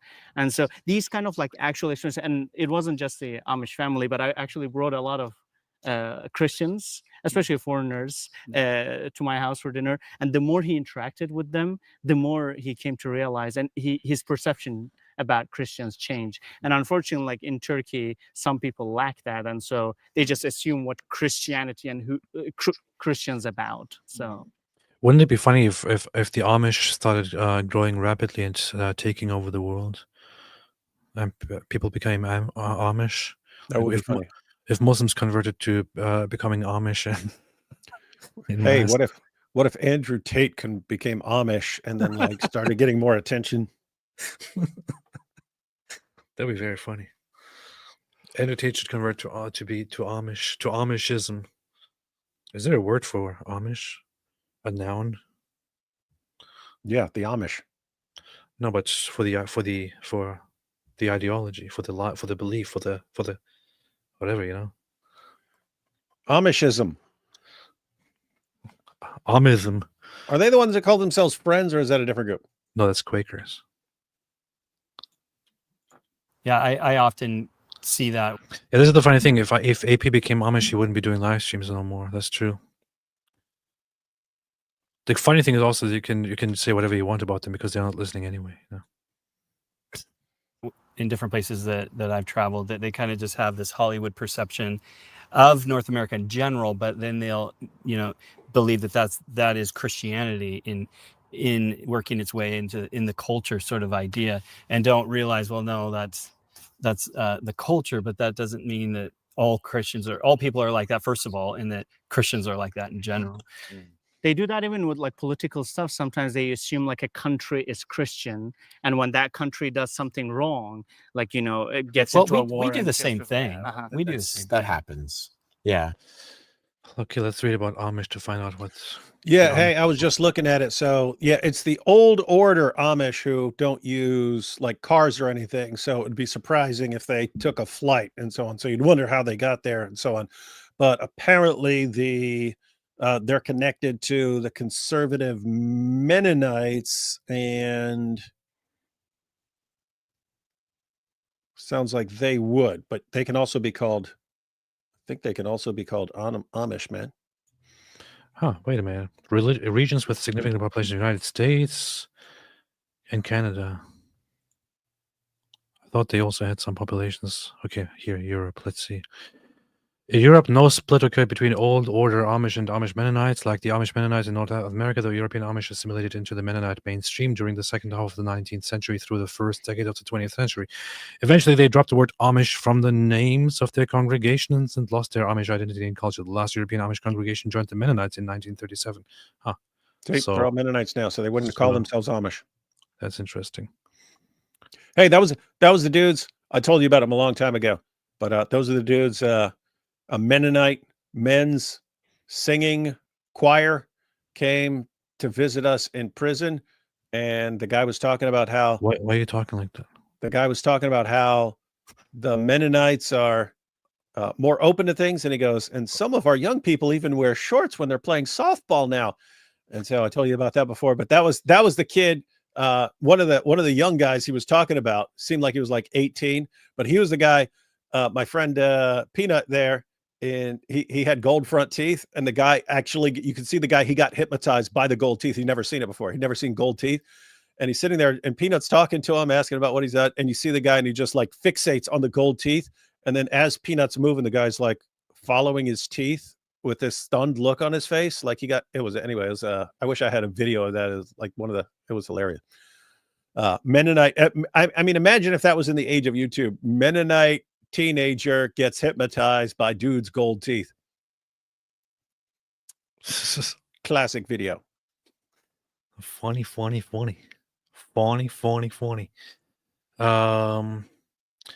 Amish rules. I'm curious now. Can the Amish fly on planes? While the Amish typically avoid air travel as part of their commitment to a simple way of life, they can technically fly on commercial airlines, although they cannot pilot their own planes. Oh, come on. Can't have Amish pilots? That's pretty bad. They can purchase boarding passes and fly on commercial airlines like anyone else. However, the major obstacle to air travel is typically he needed to purchase a boarding pass well in advance. Remember, flights on most airplanes are often booked out far in advance. This can make air travel. So air travel is our only option, fully capable. Okay, so they don't have any they don't have a big problem. They generally avoid it, but they can technically do it. Okay, that's what it says here. Looking at another site which says there's nothing that says they shouldn't be doing it, but they generally prefer not to do it because it's a bit too modern. Pretty based. Makes me want to be an Amish now. Amish. What's with their religious beliefs and theology? Like, how are they different from theology-wise? You know, aside from all the tradition and culture, how are they different from other regular Protestant Christians? They're way more traditional. I know that, but is there anything in their theology that's different? I don't know. I have to say, I've had a number of events over the years, including debates where a bunch of Amish people showed up. So apparently they're actually interested in those kinds of things. Cool. I gotta look into this more. Works based, says then. Okay. Adult baptism of repentance. Okay. I believe Mennonites derived from Jewish believers, close-minded toward their. I don't know. Interesting stuff. They're the real Christians. I think there is a different perception though. The West is Christian and the East is, whatever. It's Muslim, it's Hindu, it's Buddhist, and so for the fact that there are Muslim majority countries that do exist, I can see how the misunderstanding, if you thought that places like Canada and the United States and the United Kingdom were these Christian nations. They have this Christian foundings, right? Then you watch Hollywood, or you watch, BBC shows, and there's lots of, like you said, drinking and premarital sex, and thinking like, oh, those Christians, they're terrible people. Yeah, and like maybe I know this is your show, but I might ask you a question, because sometimes some Americans or like some people abroad, before they come to Turkey, they have this preconception about Turkey. Wait a minute, this is getting interesting. I just asked ChatGPT to break it down for me. In what ways are the Amish theologically different from other Protestants? The Amish differ from most other Protestants in doctrine, ecclesiology, and lifestyle, though they share core Reformation tenets like sola scriptura and justification by faith. Here are the key theological distinctions: radical Anabaptism. Believers' baptism only, no infant baptism. They rebaptize adults who confess faith. Separation from the world. Unlike Lutherans and Reformed Protestants who engage with society, Amish theology mandates non-conformity to the world based on Romans 12:2. Non-resistance pacifism, strict opposition to violence, military service, or lawsuits. This goes beyond most Protestants. Church discipline and Ordnung. Shunning. That's what needs to be brought back, ladies and gentlemen. Shunning, Meidung. They speak German. I'm actually good at shunning people. They speak Low German. I can't But really understand but I like to annoy the crap out of people and then shun them. Those excommunicated are completely cut off socially and religiously. Most Protestants practice church discipline far more mildly or symbolically. Ordnung Church, not just theology, but a lived code regulating dress, technology, behavior seen as part of obedience to God. This is unique in its rigidity and ecclesiastical centrality. No assurance of salvation. Most Protestants, especially evangelicals, emphasize assurance of salvation by grace through faith. Amish generally reject assurance as presumptuous. Salvation is hoped for, not claimed. Works and humility are heavily emphasized. Oh, you'd fit right in, most humble Mahdi. Yeah, exactly. This seems like my stuff. With humility, they really got me here. I should be the king of Amish. The Pope, the Amish Pope. Yeah. Hey, there you go. You even keep your initials with that, Amish Pope. You see. Lack of systematic theology. Amish doctrine is more pragmatic and community-based than systematic. So it says it's based. Yeah, it says they have a based community. And that comes from ChatGPT. Yeah. They don't engage in theological speculation or academic theology, unlike Calvinists, Lutherans, etc. Non-creedal. They reject formal creeds like the Westminster Confession or Augsburg Confession, which many Protestants adhere to. Their faith is lived, not codified. Minimal evangelism. Unlike Baptists or evangelicals, the Amish don't do mission work or proselytize. They see faith as something modeled, not marketed. Okay, I don't understand this aspect, because if they base much of their stuff so much on the Bible, isn't evangelizing a very core part of what you are told to do in the Gospels? How do they get around that? Explain, David. Explain. It seems like what they're saying is, because when they say modeled, not marketed, seems like they're focused on being good Christians and drawing people to that, rather than going out and saying, hey, convert to Christianity. Interesting.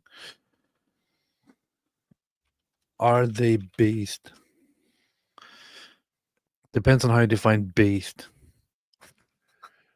Based aspects, non-based aspects. Based aspects, anti-modern degeneracy. Rejecting materialism, pop culture, and tech addiction, solid W if you value tradition. Strong community, tight-knit families, no loneliness epidemic, zero school shootings, social fabric intact. That's pretty dark. Self-sufficient, grow their own food, build their own homes, zero reliance on government handouts or big tech. Masculine and feminine roles, no gender confusion, roles are clear, stable, and traditional. Not so based aspects. No evangelism, they don't spread the gospel. Jesus said, go and preach, they stay quiet. Works-based insecurity, no assurance of salvation, hope to be saved by being good enough. That's a theological red flag. Cultural stagnation, anti-innovation to a fault. Some don't use zippers or rubber tires. That's not based, that's LARPing 1700s Europe. Shunning, cutting off your own kids for leaving the community, harsh and arguably unchristian in its application. Dude, this is pretty judgmental for a freaking robot here. Verdict, socially and culturally extremely based, theologically traditional but flawed. If you want a real-life counterculture that actually lives its values, the Amish are as based as it gets.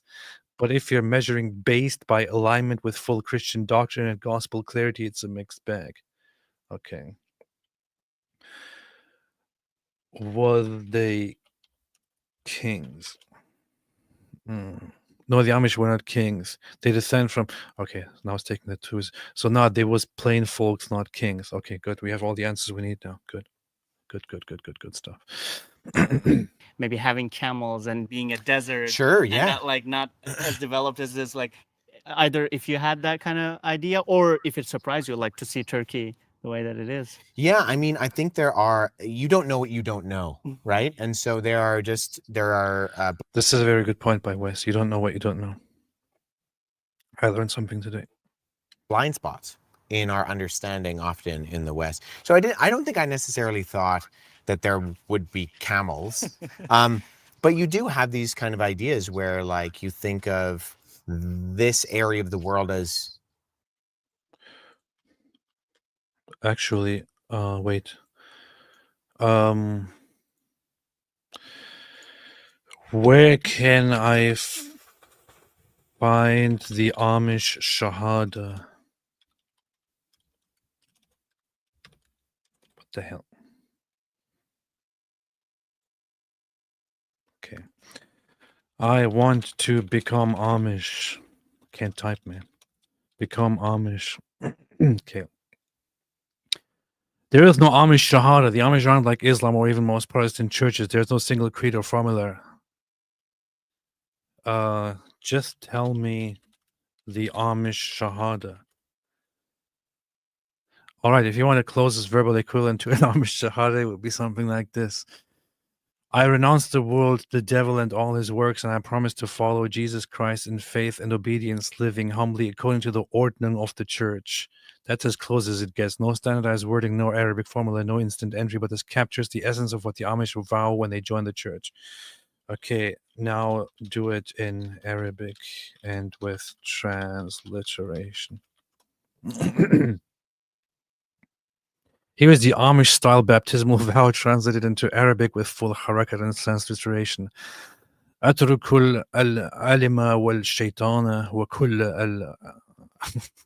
وكل عمله وعدوا إن أتبع على المسيح يسوع بالإيمان والطاعة وأن أعيش بالتواضع وفقا لنظام الكنيسة. Good. Finally, we have the Amish Shahada, David. Hope you're happy now. And then they say, Alles in Ordnung. Yeah. All right. Yes. Anyway, let's take a few super chats here. Raisin Bread said, Brother Nurullah is making my wish come true. He's following on the phrase that I have coined, MTCA, make Turkey Christian again. That's pretty based, man. It's pretty based. It sounds like something nobody has ever said before. Divine Mercy, I'm a Zionist. I live in Georgia. Come at me, bro. Yeah, that little 19-year-old's going to come at you. Mother Queen, AP, I sent you a message on X. Have you seen it? Hi, David. Hello. Steven Santiago, Satan controls the world. The world hates what God loves. God loves the Jews, therefore the world hates the Jews. History proves it. But Christians should not be following the ways of the world. This is very, very true. Even Jay Dyer now admits that we should love Jews.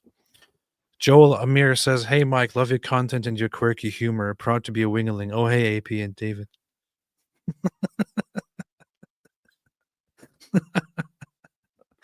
This is pretty cool.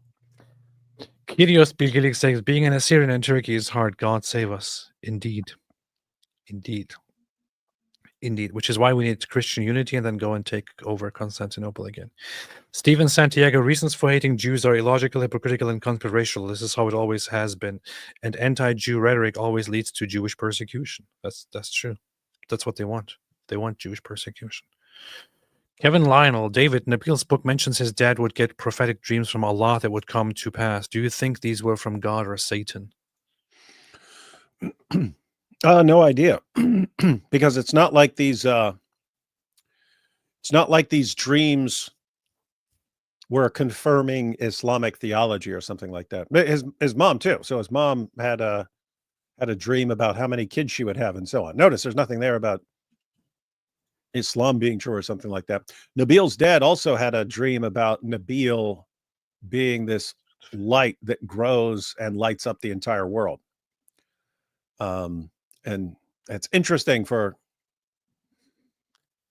if I were able to ask his dad one question, I'd ask him how he interprets that, because he interpreted it when Nabil was alive as from God.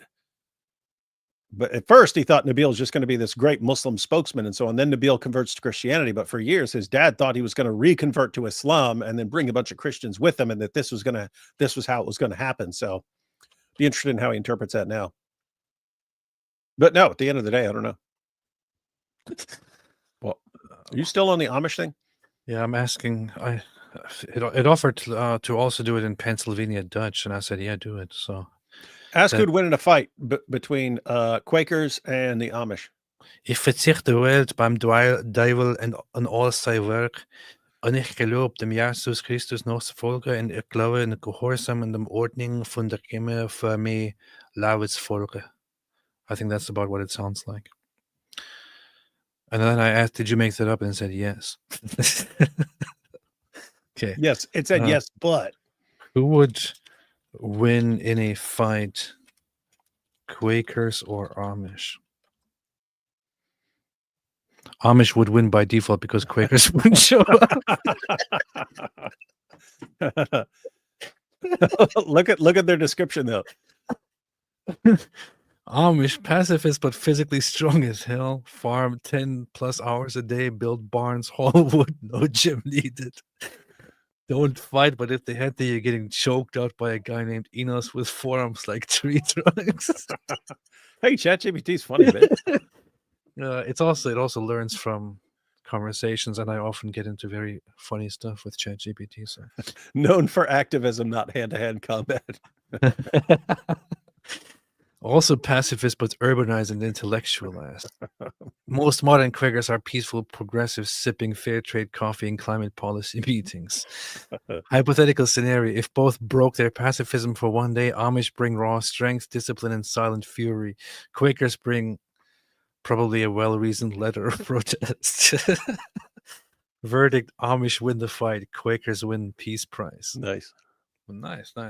Pretty good. Very based. Very based. But who else do you want to fight them? That's it. Okay, good. Flipper says, I used to be a staunch anti-Zionist. I came from an anti-Zionist family. However, speaking to Da'wah guys turned me off the anti-Zionist activism. That's very good to hear. That's what they do. Zionists are based. Holy Joe, An-Nusur Masjid Mutali Furnier. That's pretty based. That's what it should be called. Sheikh Mike Wingelinge, Nabil's book have been corrupted. He was a Muslim. This is true. Stephen Santiago, Christian anti-Semitism stems from jealousy because the Bible talks about how much God loves the Jews, but they still do not know how much he loves them. You can't really call it, I don't know. I mean, there are very few Christian people who engage in that kind of stuff. Some of which I have recently encountered in big masses online. Pretty stupid. Gabe Garbled Words says open source Intel and Travis Hawley on X did a deep dive in Christensen and asked his Mormon parents to stage an intervention. I hope they do it, man. Bryce F says a pious and aggressive young guy harassed and threatened me in Turkey, and I suspect he was in the Grey Wolves. Thoughts on Islamic fascism there?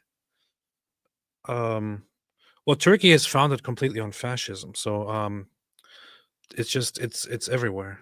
You have the Islamic fascists, you have the nationalist fascists, you have the leftist fascists. Turkey is a pretty messed up place that is full of fascism. It's pretty usual there. Stephen It Santiago. is indeed a garbage country. It is very, very garbagey. Sorry for all the Zionist super chats. I just really want Christians to wake up. The Jews are part of our family. They be. Jean G says, "Yo, AP, is Turkey still good for hair transplants, or is it rife with transplants?"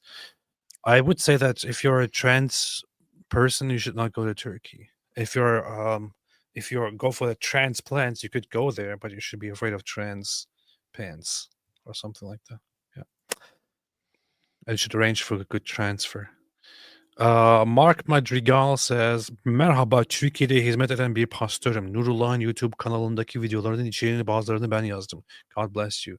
Oh, so he's Mark is a pastor in Turkey and has also helped write and prepare much of some of the contents of Nurullah, the guy we were just watching, and his videos. God bless you. Thank you, Mark. God bless you. I appreciate that. Peace be upon me, AP Michka. Make Constantinople great again. You see? Yeah, you see. Celeria says, "That guy over yonder. Hey, I just made a video that included that confession to Aisha earlier this week." Powerful. Gobbled words. "What do Mormons think of the Jews?"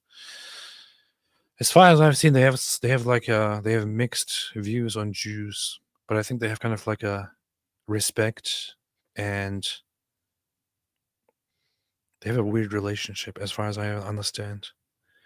They see the Jews as like as respect worthy, but also poor, misled people, because we are the real Jews or something like that. I don't really know. You have to ask somebody who knows better. Is there anyone here?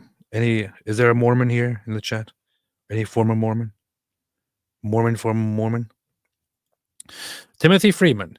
Turkish coffee, strong, bold, and vigorous flavor, imitating the bitterness of Islam. That was my impression as well. Greek coffee, mild, slightly sweet, but left wanting, the plight of orthodoxy.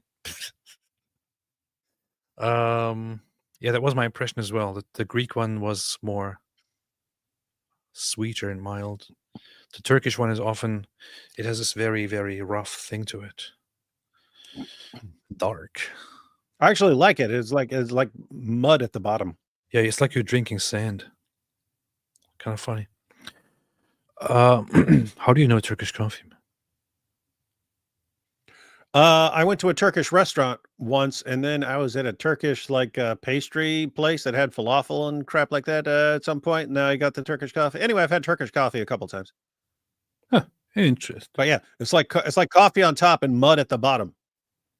Unless you start up really quick, and then you can drink it all mixed together.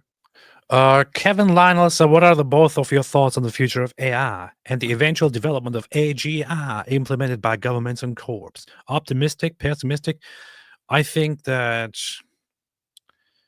So here's the thing. I know lots of people have problems with AI. Lots of people have problems with using AI. I use AI every day now just because I love it so much and I appreciate it so much. And I think it's been extremely and incredibly helpful. I've only used AI a couple times. I've only used it a couple times, like asking Grok something, usually just to amuse myself. Given how rapidly it has evolved over the past couple of years, you do have to wonder what it's going to be like 10 years from now, 20 years from now. They got the new Google thing that's actually producing videos that look real and they're completely made up. And so again, what's stuff going to be like 10 years from now, 20 years from now? It's going to be kind of weird. Lots of people so makes me want to become Amish. There's this whole thing we need to become Amish and go live on a farm somewhere. This whole trend of people who are artists, who are creative people, complaining about AI because they think it takes away all the art that people work very hard for and creates it in a very cheap way. There are people who complain about how much it quickly dumbs down information instead of making it a thing that is, that should be more in schools and books and all that. there are big concerns that it could lead to some, big intervention into people's lives, that it could lead to stuff that you see in movies, that it could get out of hand and become very invasive in people's privacy and take over stuff. I don't see any problem in any of that. I think it's a very, very nice tool. It can be used in a very good way, but just like every single thing out there, it could also be used in a very bad way. And with the bad stuff in our minds, I think the positive aspects of it are incredibly awesome. Incredible. I appreciate every second of it, honestly. I appreciate so much of it. It's very, very good. Powerful. Cursed Mouse 7, David Wood. You're confusing shunning with aloof disregard. Your psychopathy is showing, LOL. Yeah, David, what's wrong with you? Yeah, but I can decide to shun people by showing aloof disregard. So cool. What up, David? Y'all should. John G said, "What up, David? Y'all should." Or Gene G said, "What up, David? Y'all should see if ChatGPT can produce a verse like the Quran." Already did that many times. If I probably ask it directly now, it will probably not do it, but I have to trick it into it.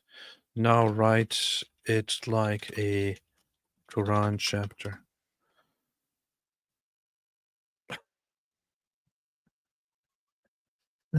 I guess I made in the name of raw and unyielding strength. By the dawn when the harvest does not end. And by the hands of men who know the axe as a friend. Truly the Amish are severe in might upon the earth. They build without nails and carry timber without wheels. They are silent in the markets, yet their strength cries out in the arena.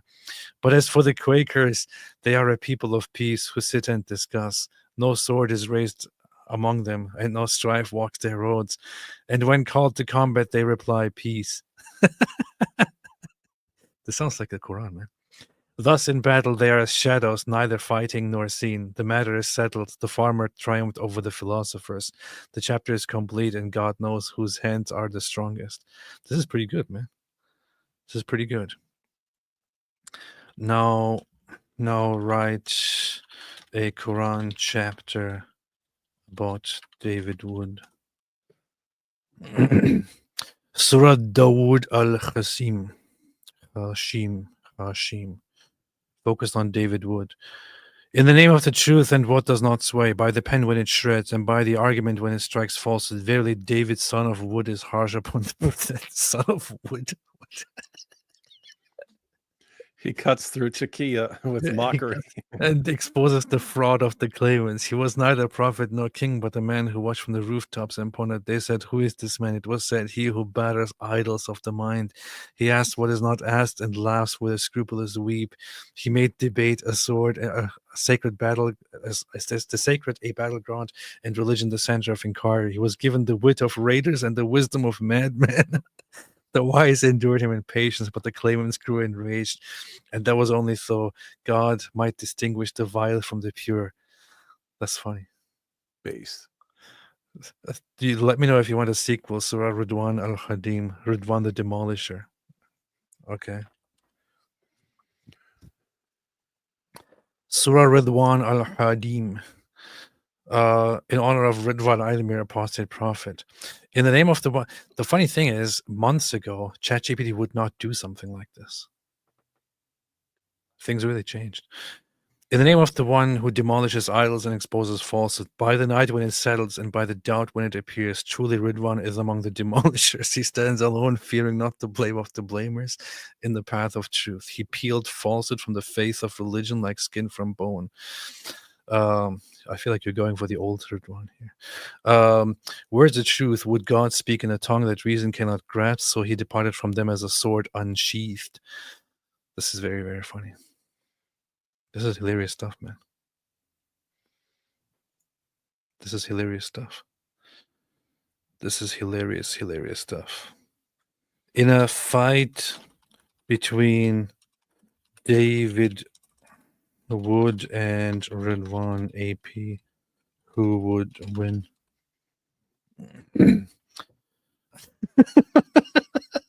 David Wood. Here's the breakdown. David Wood, strong, tall, ex-con, lifts weights, diagnosed sociopath, definitely not soft. Background in street violence and debate violence. Fights dirty if needed, calm but dangerous.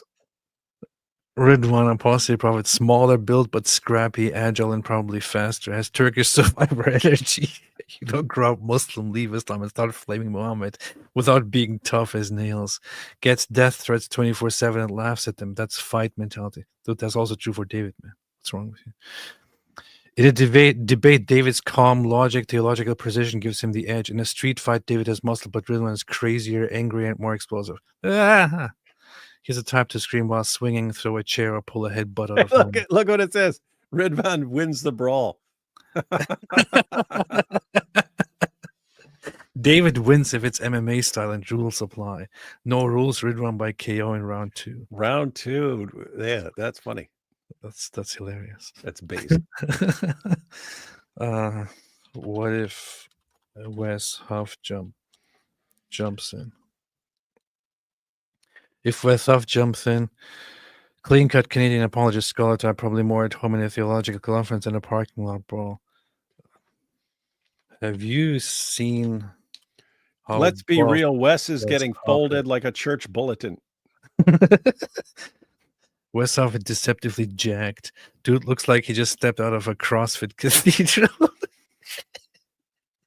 He's got theology in the brain, but created in the veins. This changes the calculus. Oh, man. Final verdict. If Wes tags in, Team Christian hey, dude. Well, Wood plus Huff, Apologetics Avengers. Then it's over. 3-man Christian unit activated. What is this? Oh, man. Anyway, it's getting too funny now. So, yes, long story short, ChatGPT can produce verses like the Quran.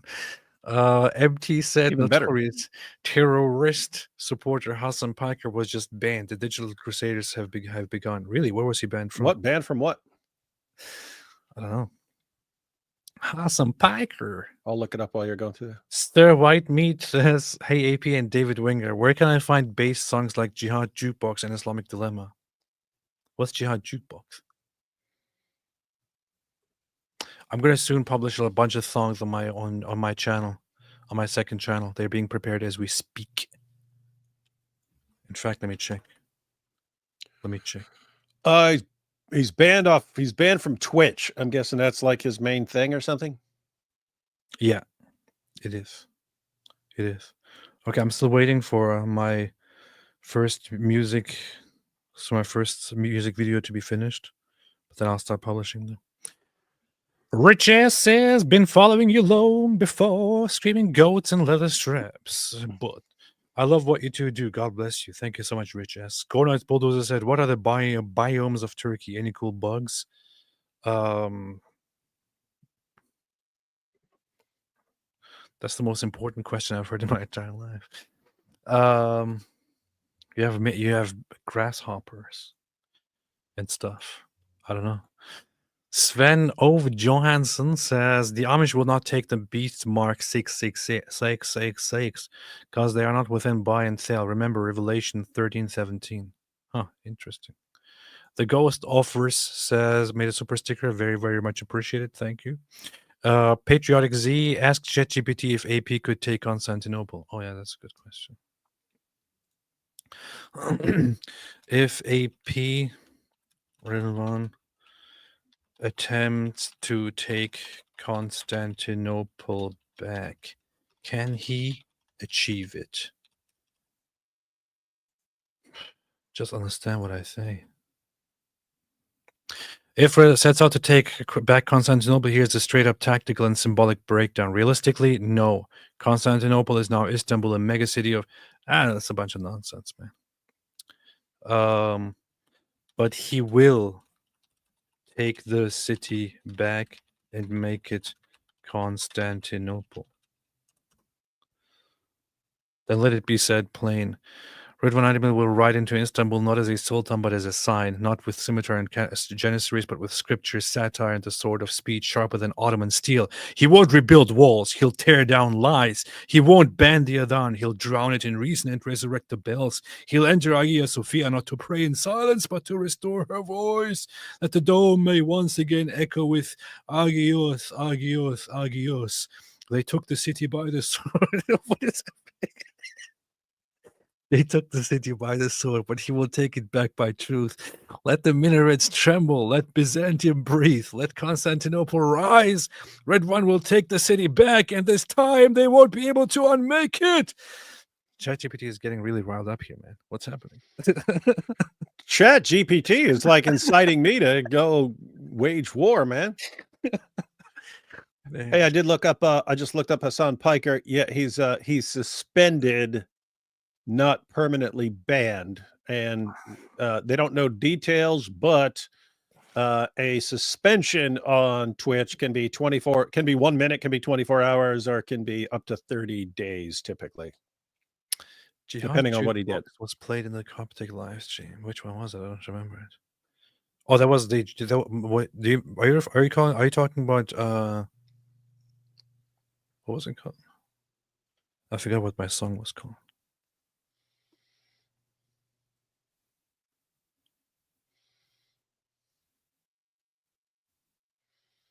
Something with 69. I can't remember. But yeah, it's gonna be soon out, inshallah. Inshallah soon. All right, David, anything else? Nope. Wait, no, I can't remember my song, man. What was it called? You make these songs, you don't even remember what they are? No. What was it called? Wait a minute. La la la la la la la la la. I have to look at my recent songs here. I actually uploaded them on SoundCloud just to have them gathered there. Let's see. Where's my songs? Where's my songs? Where's my songs? Where's my song? Oh, AK-69. Okay. Now I got. I wake at dawn, it's 5 a.m. I'm praying on my knees. 5 times a day I bow my head to Allah's grand decrees. Got 99 names running through my brain. I chant them loud and shrill. From 114 chapters, I plot my way to give the West a thrill. With my AK-47, I drink 24/7. 7 new 2 virgins when I'm 25 and gone. I'll trade this life for paradise in an AK-69 surprise. A jihad jukebox singing my victory song. That's it, because it says jihad jukebox there. Okay, I see. Now I got it. Okay, I also made a recent one, which is called Desert Roadman, and that is if Muhammad was a British rapper from Jamaica or something like that. Oi, bruv. Man came from the desert. Now look at me. Medina to Mecca, big things, yeah. Fam, don't chat back or it's long for you. Allah's man then. Yeah, innit. Man pulled up on a camel, no Raris. There's a drip, got the garms looking balmy. My big beard swinging, man's holy and army. If you chat grease, then his peak don't alarm me. Gabs came down, said read, I said nah. Still dropped the book, now I'm no near and far. Man, them get a wife, I get bare, that's a laugh. Don't know I make the rules, top dog, I'm the star. Mecca man was moving bookie, told him bun that. Idols in the car, but nah, bruv, man spun that. Haters chat my name, fam, trust me, they done that. Now they pray my way 5 times, cause I run that. Desert step, profit rep, big man ting. Bow to the king, swords on deck, heads get checked. If you ain't down, then your neck get wrecked. Oi fam, why you ask about my wives? This man's business, don't watch my life. She was young, but it's calm, that's the vibe. Age is a myth, trust, don't even try it. Came for the peace, but man keeps a blade. Came with the love, but the war never fades. Disrespect, then you might see your grave. Bro, I got shooters, don't care what you say. Jeezy attacks, yeah, pay me my rent. Don't wanna join, then it's mad what is meant. Left the faith, oi bruv, that's a death sentence. Man can't switch up, nah, no repentance. Deserts. Anyway, pretty good. Not too bad. Not bad. Yeah, not bad. All right. Anything else, David? Good. So right me said, yeah, jukebox was played in the Coptic class. Oh yeah, that's right. All right. Thanks everybody for viewing this live stream. Tomorrow we will be once again live on David Wood's channel, where we will talk about something else. What are we talking about tomorrow, David? I got a couple things, but not sure yet. Oh, wonderful. But whatever we go with will be the most base thing. We'll probably talk about Amish, and I'll do all the research, and we just talk about Amish and Quakers the entire time. Quakers. That's good. Yeah. If you want more music, you can subscribe to my other channel, Apostate Music. I haven't published anything there yet because I was kind of scared because I was banned immediately.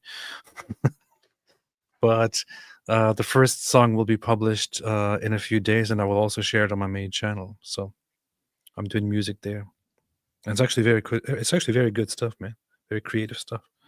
Powerful. You need to have the GP. You need to have the AI stuff write a song, but then we just actually like record it in a studio. Yeah, that's what we're gonna do.